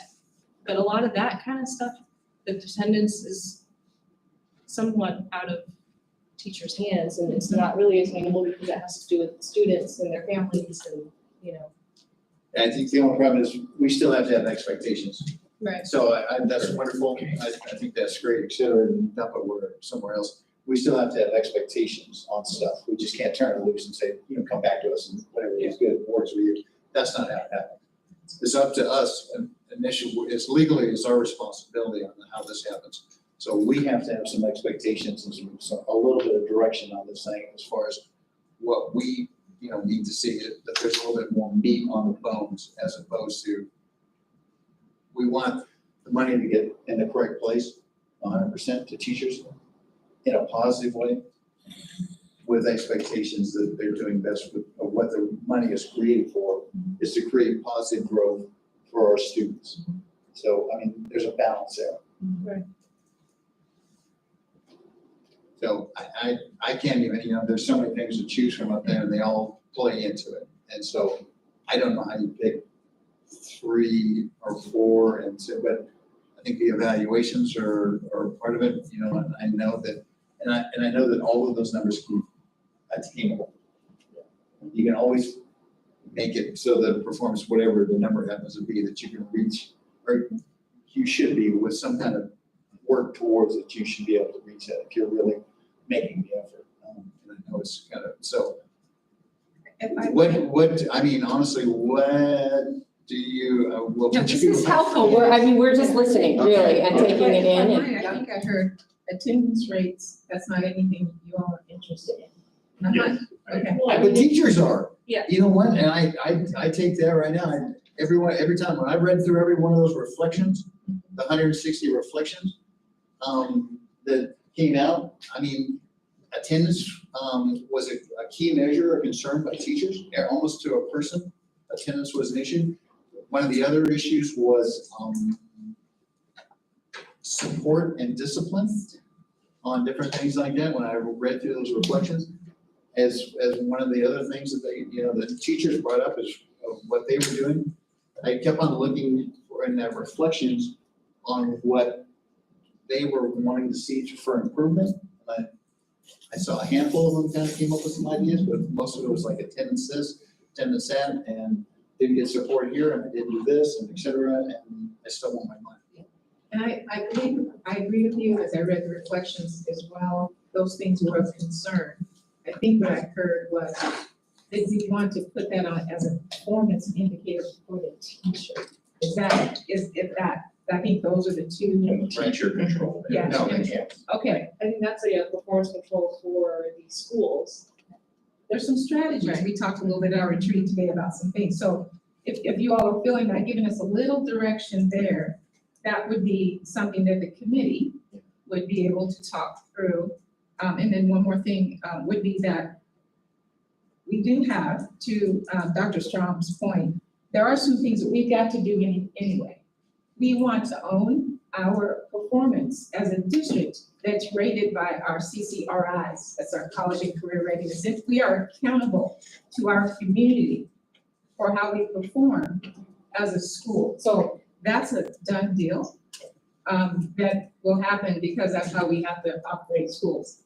So with that in mind, I think my question is, teacher performance, is it an activity or is it a level of performance that we're looking for? And I'll just be clear, is it a reflection that suffices it? Or is it our actual performance of that we are progressing towards goals? Yes. Let me propose a model that would sit really well with me. Okay. I in every experience that I've had, some of my money has also been tied to a principal's evaluation. And I think that's very reasonable. That's one thing that Jack alluded to. We've also talked about professional development. Again, just to speak from me as an individual, something I think would be great to see. We talked about social emotional learning in our last presentation and trying to foster that in the classroom. If there was a professional development that the district could provide on social emotional learning, and if attendance to that, if the money was broken up into two sections, one was tied to an evaluation, to your point of performance rather than activity, and the second was tied to attendance at a professional development where social and emotional learning was discussed and strategies were given to create a more positive school culture. I think that ties into our goals as a district, right? I also think that a model like that walks the tightrope between being sufficiently rigorous, to Jack's point, as well as being sufficiently achievable, so as to not put any of this money out of reach of teachers. I would be really excited about requirements that looked like that.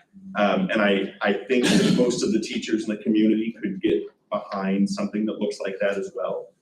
And it doesn't have to be SEL, it doesn't have to be, but I think that's a really achievable and a meaningful structure that we could put in place. And one thing I will point out as we're thinking about school district performance and school performance, that is embedded within the teacher evaluation process by law. So by law, there's a part of the evaluation that is about my individual student achievement goals and how I met them. And there is a piece around school improvement goals. So that is, if we did include evaluation ratings, that embeds school district performance and school performance. And then if we were to add an additional professional development that is in alignment with our strategic priorities, that would be. That would sit really well with me. That'd be great. I'm gonna rely on Taylor a lot. Joseph, I think he has a very good, head on his shoulder. I think he's fair on both sides, and I'm recognizing that the district has concerns and what's in the best interest of the community, as opposed to just, one side. We have kids, parents, we have a lot of folks who we have to turn out a really good, offer them a very great product and an opportunity that's safe, et cetera. And so I'm 100% Taylor, and I am truly, we have got to do something about the base. I mean, honestly, completely. It's almost like a number one product, and I can't. That one just truly disappoints me, and I know that it's compensated sort of on the back end, but in previous years, when you didn't have big sales tax years, it wasn't. So you were still somewhere down and not where you should be. Mr. President, that's correct. And I will tell you, if the direction the governing board desires to go is to put more money in base to raise first year teacher salary as a financial advisor to the board, your decision ultimately, I will also tell you that's why districts build larger contingency funds, so that in down sales tax years, they can absorb in the base without having to go hit the M&O. And so I've heard you, I've heard the feedback. I think I have some ideas, but I want to also prepare you for the idea that you probably need to start as a government board think about what it means to slowly build a contingency fund in that balance so you can protect. Here's one last little piece financially. The reason you want to do that is because the second the base goes over to the M&O, there's a supplant versus supplement clause in the 301. And once it goes to the M&O, so say you have a bad sales tax year and you got to cover it with M&O, no longer can be covered with your classroom site, because you cannot supplant what you were already paying So that those all interact with each other. Very good. Any other? We So appreciate it's it. very helpful, thank you, and we will keep you apprised of our progress.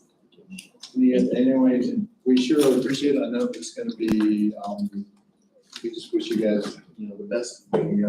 Keep us, in the middle of what's going on, et cetera. And it's just, we want to do this in the best interest of the district, the teachers, and the students and community. So thank you very much for the presentation. We are down to item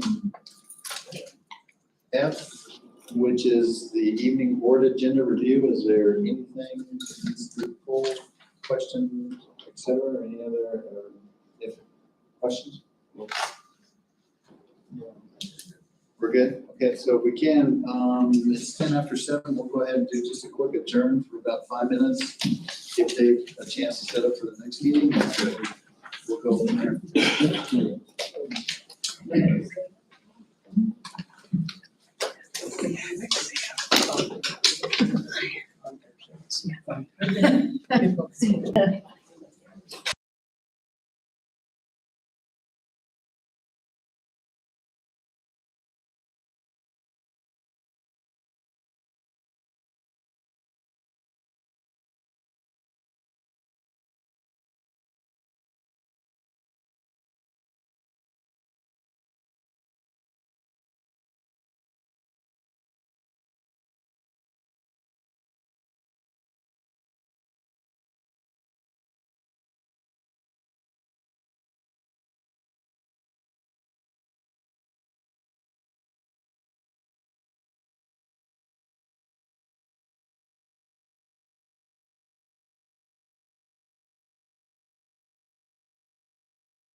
All right, if we could please, it is 7:18. We'll go ahead and call this to order.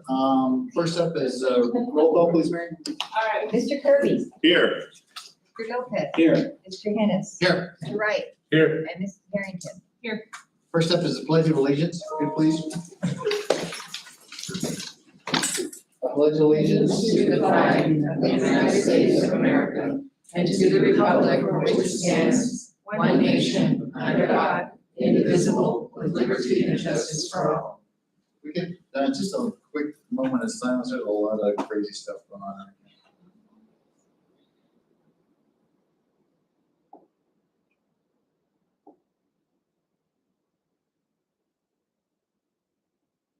All right, I thank you. We're down to, first item is to adopt the agenda as presented. Is there a motion, please? So moved. I second. There's a motion by Chuck and a second by Taylor. Any other questions? If not, Mayor will call for the vote, please. Mr. Kirby. Yes. Mr. Lopez. Yes. Mr. Hennis. Yes. Mr. Wright. Yes. Mrs. Harrington. Yes. Item B under preliminary items are, minutes from May 3rd and May 17th. As presented, if there's no changes or additions to that, we could go ahead and take a motion for those, please. Move to adopt the minutes from May 3rd to May 17th as presented. Second. There's a motion by Chuck and a second by Joe. Call for the vote, please. Mr. Kirby. Yes. Mr. Lopez. Yes. Mr. Hennis. Yes. Mr. Wright. Yes. Mrs. Harrington. Yes. We're down to public hearing. This public hearing is convened for the comment on the adoption of fiscal year 2023 expenditure budget.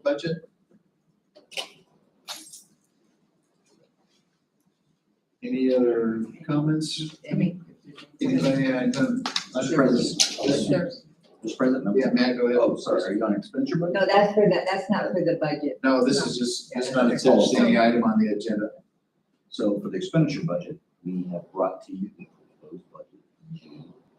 That budget was then displayed as per statutory requirements. It was also posted to the AD website. And this is the process of approving the annual budget. We will most likely in this district, which has been growing, we'll be back in December for the budget revision and the budget. Okay, is there a motion to, we're approving this down below. This was just a public hearing part, seeing no comments, and then we'll go ahead down to Dr. Brown, Superintendent's report, please. Just quickly, again, you've heard the presentation from Summer. I'm very happy with what we accomplished, having over 900. And again, I want to commend what Mr. Hubbard said, that we have teachers step up and help and support kids for all the right reasons. So I want to commend them publicly and thank them for their efforts and dedication over the summer. I also want to say we're looking forward to a school year that we want to continue to show growth and harmony and developing positive working relationships with all people in our school community. Mr. Wilson. How does that compare, just so compare numbers? That was a real impressive number, 900 some, and even the success rate was really good. How did it compare just quickly at last year's summer session? You know what I'd love to do, Mr. Lopez? Can I get that to you so I'm not misinforming you? I have a number in my mind, but it's been a while since I heard how many students actually participated, but I'd love to get you a clear description of what that looked like. That'd be great, and get the information all board, that'd be Yes. super. It'd be my pleasure. Is that it, Dr. Brown? Yes, sir. All right, thank you. We are down to item 5, which is call to the public. Chuck, would you read the ARS, please? Pursuant to ARS 38-431.01H, the governing board may make an open call to the public during a public meeting, subject to reasonable time, place, and manner of restrictions to allow individuals to address the board on any issue within the jurisdiction of the governing board. After an open call to the public, individual members of the board may respond to criticism made by those who have addressed the board, may ask staff to review a matter, or may ask that a matter be put on a future agenda. However, members of the board shall not discuss items that are not specifically identified on the agenda. During an open call, the board requests that speakers refrain from voicing complaints against school personnel or any person connected with the district, as it may impact due process right. Policies KE, KEB, KEC, and KED are provided by the board for disposition of legitimate complaints, including those involving individuals. Thank you. We have one card. Ms. Tejas, if you'd like to come up, and we normally get 3 minutes. Would you like me at the microphone, or do you want me I just? think the microphone is where we Okay. normally have people. Thank you. Not a problem. Governing board members, thank you. Superintendent, thank you very much. I'd just like to talk briefly about 301. We're not able to talk at the special meeting, so this is the only time I can. I do need to add some clarification to 301. I've been involved with 301 since it started in 2001, when Dr. DeMuzio was our superintendent, and we've been doing this for a very long time. As a point of explanation, 100% our 301 money has been going into teacher compensation. And the reason for that is quite a few years back, about 4 or 5 years consecutively, we did not, the economy was bad, and we as a school district, all of us together, decided to supplant M&O money. And we chose, because it was very tight, to have 301 be the only teacher compensation raise, so that the administration and classified staff could receive a 2% raise each year. We felt, we being teachers, and I've been on that committee ever since it started, we felt we would be greedy people, knowing that we were getting 301 money, and if we also took M&O money, other people would hurt. We're a family here, we didn't want to do that to people. So that's why the determination was made many years ago to make that money, that pot of money, teacher compensation money. 40% of it has been for performance pay. That performance plan has been approved by the governing board every year. And it has been, that performance pay has been developed with our strategic plan, the district strategic plan. The superintendents requested that when we were looking at writing across the curriculum, teachers did extra activities around writing across the curriculum, even if that wasn't part of your curriculum.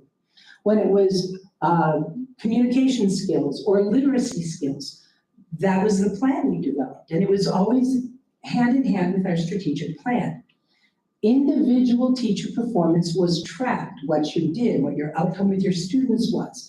How well did you achieve those goals? That's how you got your performance money.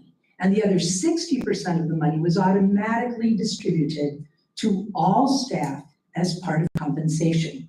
That $41,000, I agree with you, that's dismal. I've been here for almost 30 years, that's dismal.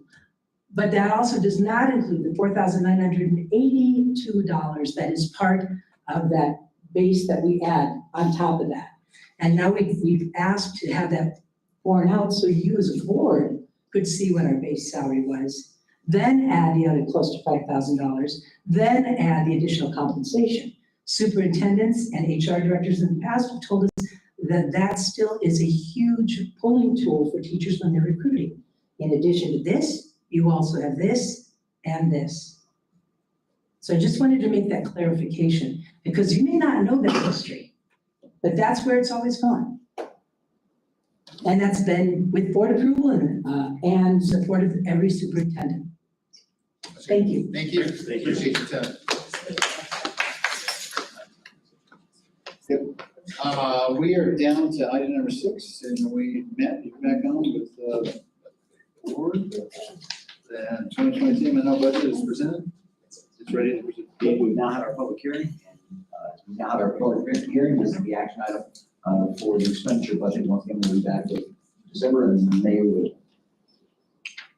Okay. Is there a motion to adopt the budget for fiscal year 2023 as presented? So moved. Second. Motion by Check and a second by Kelly. Any other comments or discussions on that? If not, Mayor, we'll call for the vote, please. Mr. Kirby? Yes. Mr. Lopez? Yes. Mr. Hennis? Yes.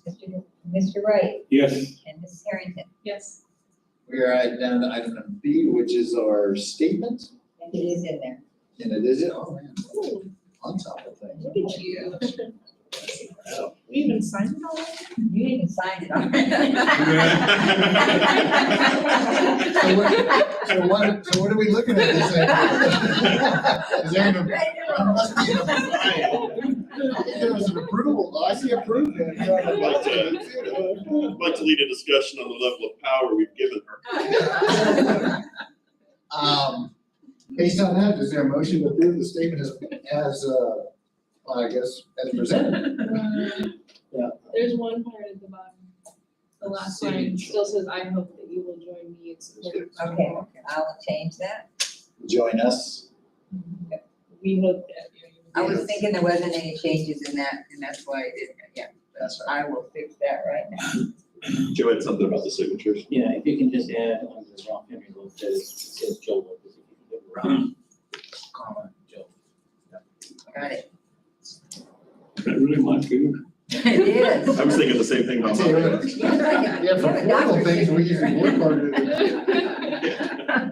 Okay, after that change, is there a motion to approve this as presented? I'll make a motion to approve as presented after the change. I'll second. Kelly, motion and a second by Taylor. Any other question? Keep our fingers crossed and please get the word out and about the override. That'd be a good place. Call for vote, Mary? Okay, Mr. Kirby, Yes. Mr. Lopez, Yes. Mr. Hennis, Yes. Mr. Wright, Yes. and Mrs. Harrington. Yes. Item C, I'm assuming, Matt, you want to discuss this a little bit, please? Mr. President, members of the board, Arizona Right Statute 1595G and CGUHSD Policy DBJ states the governing board may authorize the expenditure of monies budget within the maintenance and operations section of the budget for any subsection within the section in excess amount specified only upon action of the governing board.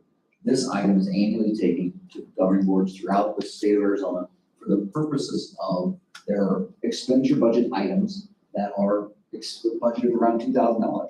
And an expenditure may happen at a site level, even, where that one line item can function 1,000, which is instruction, and for the purpose of 6,300, which is professional services, exceeds that amount.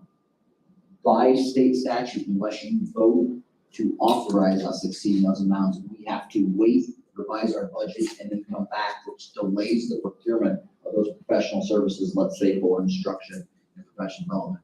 So this state statute requires us annually to come to the governing board and say, hey, we will never overexpend the whole budget, but the line items within the budget will be adjusted as needed for site needs. Perfect. You get a motion to approve that then, please? So moved. Second. Motion by Chuck and second by Taylor. Any other questions? Mary, call for the vote, please. Okay, Mr. Kirby, Yes. Mr. Lopez, Yes. Mr. Hennis, Yes. Mr. Wright, Yes. and Mrs. Harrington. Yes. Is this our annual, with the trust insurance? This is the annual liability coverage with the trust, which is property, and casualty insurance. Motion to approve that as presented. So I'll second. Kelly moved and a second by Taylor. Any other question? Was there any major increases this year? The increases are all due to the reinsurance market right now. Reinsurance market's at an all-time high, which drives costs for the insurer as well. Mayor, call for the vote, please. Okay, Mr. Kirby, Yes. Mr. Lopez, Yes. Mr. Hennis, Yes. Mr. Wright, Yes. and Mrs. Harrington. Yes. This isn't just, we're just kind of doing busy work right here, cleaning up this worker compensation package that was before us. Mr. President, that is correct. This is the Workers Alliance annual coverage. The reason we put these on matters, reserved for action of the board is they're over $100,000. We typically like to make sure that the board understands these are big purchases for the district. Okay. Got to have workers' compensation. Is there a motion to approve them? So moved. Chuck moves second. I will second. Joe second. Any other question on that? If not, Mary, we'll call for the vote, please. Okay, Mr. Kirby, Yes. Mr. Lopez, Yes. Mr. Hennis, Yes. Mr. Wright, Yes. and Mrs. Harrington. Yes. At your own, again, we're down to Durham School Services. How much of an increase are they looking at? Durham and an RFP that was submitted to the district last year, your second year of that RFP. Put into that RFP annual increases of 2.5%. We met with Durham in May, Casper Union met with Durham in May, And at that meeting, due to both the labor market and the fuel market, asked for increases beyond RFP amount. Unfortunately, due to budget and also due to Arizona Administrative Code, we had to share with them we could not increase to the level they wanted the increase. And so we are recommending a 2.5% increase beyond the 2.5% increase that Durham had in the RFP. The reason this is advantageous to the district is because they are the winner of the original RFP, and we do not believe that going out for another RFP will find better pricing in this current market.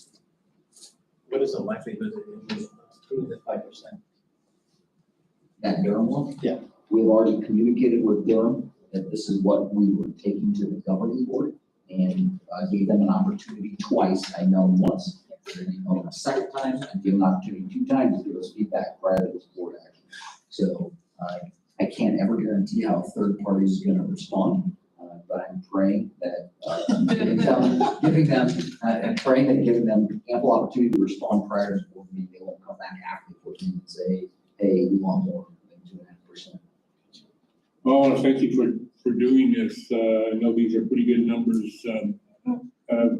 Durham has performed pretty well for the district over the years. The last time we negotiated with them, I felt that they got a pretty good contract back in those days. And so I think based on what that is, I think we're in our right to get this kind of a deal. And I appreciate what you did to make this happen. So thank you.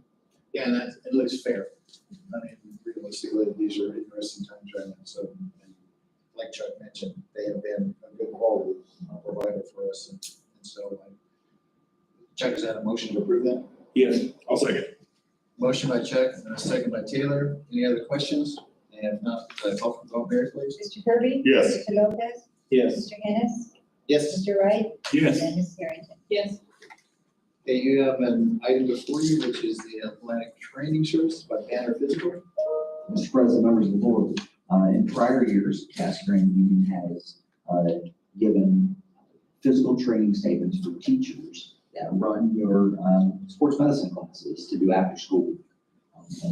Both of our employees who were in that sports medicine arena are no longer with the district. And that coupled with a lot of districts have moved to third-party services for athletic training because of the fact that it's really tough on a sports medicine teacher to work 80 hours in a week. And that's what you essentially require the sports medicine teacher to do by giving them stipends. And so it's a very common practice nowadays to go with these medical companies to come in and do your athletic training services. And we went out for 3 quotes and got one responsive bidder, and one responsive bidder is Banner Health. They will work at the function of the athletic directors at the sites, and they will be on call for all our high-risk activities when needed in accordance with the athletic directors. Okay, motion to approve the athletic training, obviously is a needed service. Approve this as presented. It's Joe. I just had a question. Is there a comparison made in terms of, usually there are 2 people that are no longer going to be doing the service, and Banner stepped up and doing it. What is the cost differential between paying those 2 folks and paying Banner? When you do it per individual, per test? Yep, across the stipends to this third-party company, the differential is about $40,000.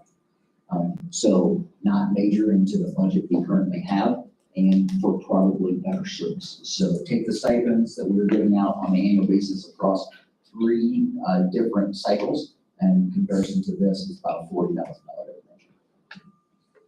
Okay, great question. Motion to approve that. I so move. Second. Motion by Taylor and a second by Chuck. Other questions? And we'll go ahead, Mary, call for the vote, please. Mr. Kirby? Yes. Mr. Lopez? Yes. Mr. Hennis? Yes. Mr. Wright? Yes. And Mrs. Harrington? Yes. Another item before us is, this is an annual audit service with Penthouse Beach. Mr. President, members of the board, as per Arizona revised statute, we have to go out for RFP for audit services every 5 years. This is RFP that was issued. We had multiple responsive bidders. We had an evaluation committee that evaluated those responsive bids, and the recommended approval is for Heinfield Beach. Heinfield Beach Probably has 80% of its business in Arizona with respect to school district audit. Audit is their area of expertise. And they've been doing the district in the past, correct? They do. They have, yes. And so each year they send a different kind of audit team, so that there's a different set of lights. That is correct. Okay, motion to approve the RFP as presented for Highfield Beach for the 2022-2023 school year, or is it a 5-year contract? 5-year contract. Sorry, let me get my Arizona wording right. It's a 1-year contract with 4 years possible. Right. Renewal on an annual basis. Mr. President. You just said RFP 2022-02 is what I'm seeing there. Is that correct? 02. It's just for this year. Okay. Yeah, And it's 20, it's our second RFP. Will you read that? That's the second RFP for 2000. Gotcha. Thank you. And each year is renewed. Yeah. Or the option, yeah, 5-year. with option to renew. I'll move to approve it as presented. I'll second. Kelly moved and second by Taylor. After those questions, Mary, call for the vote, please. Okay, Mr. Kirby? Yes. Mr. Lopez? Yes. Mr. Hennis? Yes. Mr. Wright? Yes. Mrs. Harrington? Yes. This is another ESI. This is a contract that costs us over $100,000 between substitutes, and plus ESI now does our retirees who are in their first year of retirement and returning to work. So typical contract, been in front of districts throughout the state of Arizona, and ESI does this work for several districts. Yeah, and plus they find your substitutes, correct? Right. Yeah, that's a winner right there. Otherwise, Mary's got to answer the phone all the time. Not me. Not me. So, and it's a benefit to a lot of teachers who retire and come back. Yes. Okay. Is there a motion to approve the ESI contract for fiscal year 2020-2023? I'll make a motion to approve the ESI contract for 2023. Motion by Joe. Second. And a second by Chuck. Any other questions on that? If not, Mary, we'll call for the vote, please. Mr. Kirby? Yes. Mr. Lopez? Yes. Mr. Hennis? Yes. Mr. Wright? Yes. Mrs. Harrington? Yes. Donations? Anybody want to read what we got here? Yeah, the Cascade FFA chapter was selected by the Arizona Early Day Gas Engine and Tractor Association, received a restored Farmall BN tractor by one of their members and part of the Arizona Early Day Youth Tractor Donation Program. After submitting the application, explaining why and how the chapter would use such a donation. Taking place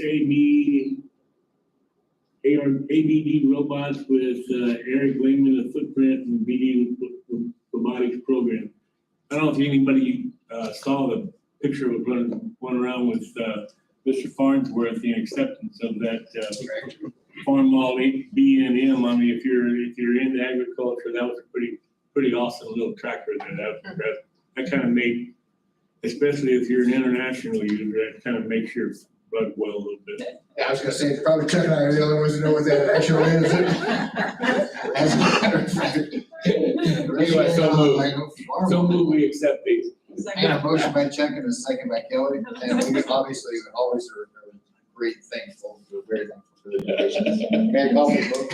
Yeah, go ahead. Just a little more information regarding that wonderful opportunity for FFA chapter. So this is their third time and second year in a row. The Casa Grande FFA chapter was recognized as the #1 chapter in the state of Arizona. So I think that's really. We got an awesome program. Yeah, I tell you what, Steve Stipes started this program and handed it off to Casey, and they've continued that very strong program, but there's a lot of history there and a lot of recognition to build it up and make it where it is right now. So big thanks. We still have to approve the donation. We got a motion and a second, so all we need is. Just call for the vote then, please. So Mr. Kirby? Yes. Mr. Lopez? Yes. Mr. Hennis? Yes. Mr. Wright? Yes. And Mrs. Harrington? Yes. Okay, we are down to item 7, which is the consent agenda, and you have items A through N. Packing them in there. I move we approve, we approve items A through N in their entirety for approval tonight. Second. There's a motion and a second to that. Chuck moves here in a second. And any other I questions? was hoping to take these one by one. Joe's got one question. Tim just looked at his But, I was just talking to, earlier with Principal Mab, knowing that they did receive or they accepted a application for an automotive technology teacher. I'd like to know if that teacher is in the room, if he might be able to just tell us who he is and, what his plans are for the program. He is not Mr. Lopez, but it'd be my pleasure to have him come to one of our future meetings. My pleasure. One other point, and that Kelly kind of mentioned, any teacher that comes to the district and is hired by the district is qualified. Has gone to school, is educated, and is qualified, and is, so the comments in that these people aren't qualified is horribly egregious and not fair to teachers. And I think anything the district can do to stop that and promote the quality teachers that we have in the district, new or old, Yes. needs to be done.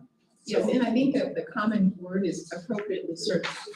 Yes. And if we use that, then ADE explains it all quite nicely.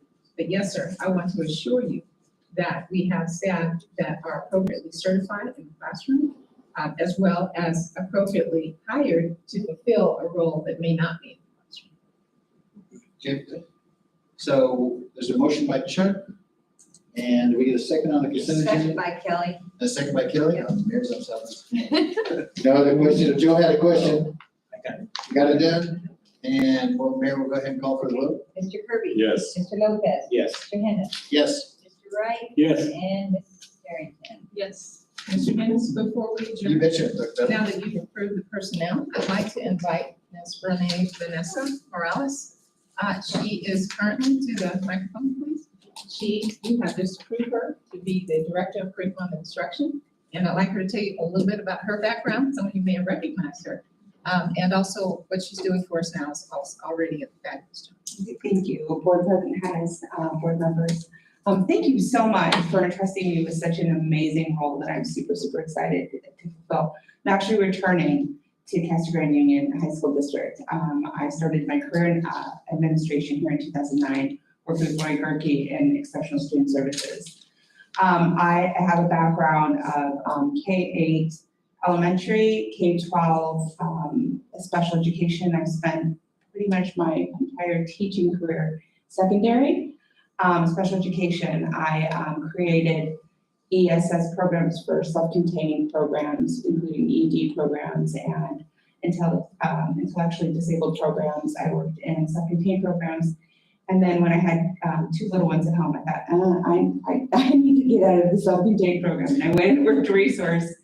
And then after 11 years, I graduated from middle school and went to high school, and I spent about 5 years teaching in the high school setting in Tucson. I am from Tucson. Following that, I have my, yes. My dad, I went to NAU, and so, but yay. Great school. So I completed my master's of education at NAU as well, and began my administrative career here in 2009. At the time, I had an 8-year-old and a 10-year-old, and it was my first step outside of the classroom, and it was directly into a district position, and I missed kids. And my kids were very demanding at the time as well. So I returned to Tucson as an assistant principal for Floyd Wells at the high school, where I was there for 3 years, and I was the director of special education there for the high schools. And then I was recruited to Tucson Unified as a principal of Doolin Middle School, which is about as inner city as Tucson gets. I was there for about 7 years. And then I was asked during the pandemic to take over Mary Meredith, which is a D placement school. It's 100% special education. And it is the school that TUSD entrusts with their kiddos who are no longer able to be successful on a comprehensive campus, even in a self-contained program. And because of the governor's proclamation, we were 100% essential. So while everybody was opening up in August from home, we were opening up live and in person. And we were open that entire year. And so after that, I spent a little bit more time kind of principaling and stepped back to work on my doctorate, which I'll be completing within the next year. And I was just so excited to see that there was a position that I could possibly fill here back at the district. And I'm enjoying the team that is working so hard to make Casa Grande great. So thank you so much for allowing me to be back and to participate. Thank you. Two questions quickly. Yes. So the first is, where are you doing your doctorate? Grand Canyon. Hey, Yeah, great. me too. Yeah, right. Maybe in the same program. Yeah. My second question is tangential but very important, and that's that at what point did that 8-year-old become less demanding? Well, So looking down the road. I had a funny story today as I was trying to explain how being raised by educators is tough, because when she was 16, she frontal lobed me. Like I told her I went after her about making a bad decision, and she says, we both know my frontal lobes that are developed, and I can't make these decisions. I'm like, excuse me. And so she's 21 now, lighting the world on fire. Her brother, I could, and he's 23. So never. Acceptance. It's growth. Yeah, they're different. They're different kind of stresses. The bigger they get, the bigger the problems. Yeah. But again, thank you so much, and I'm excited for the work, and I'm glad to be back. Thank you very much. Thank you. With that, we are adjourned. All right. We don't have anything to sign here tonight. Okay, so mark your calendar for the 19th. 19th, 5:30.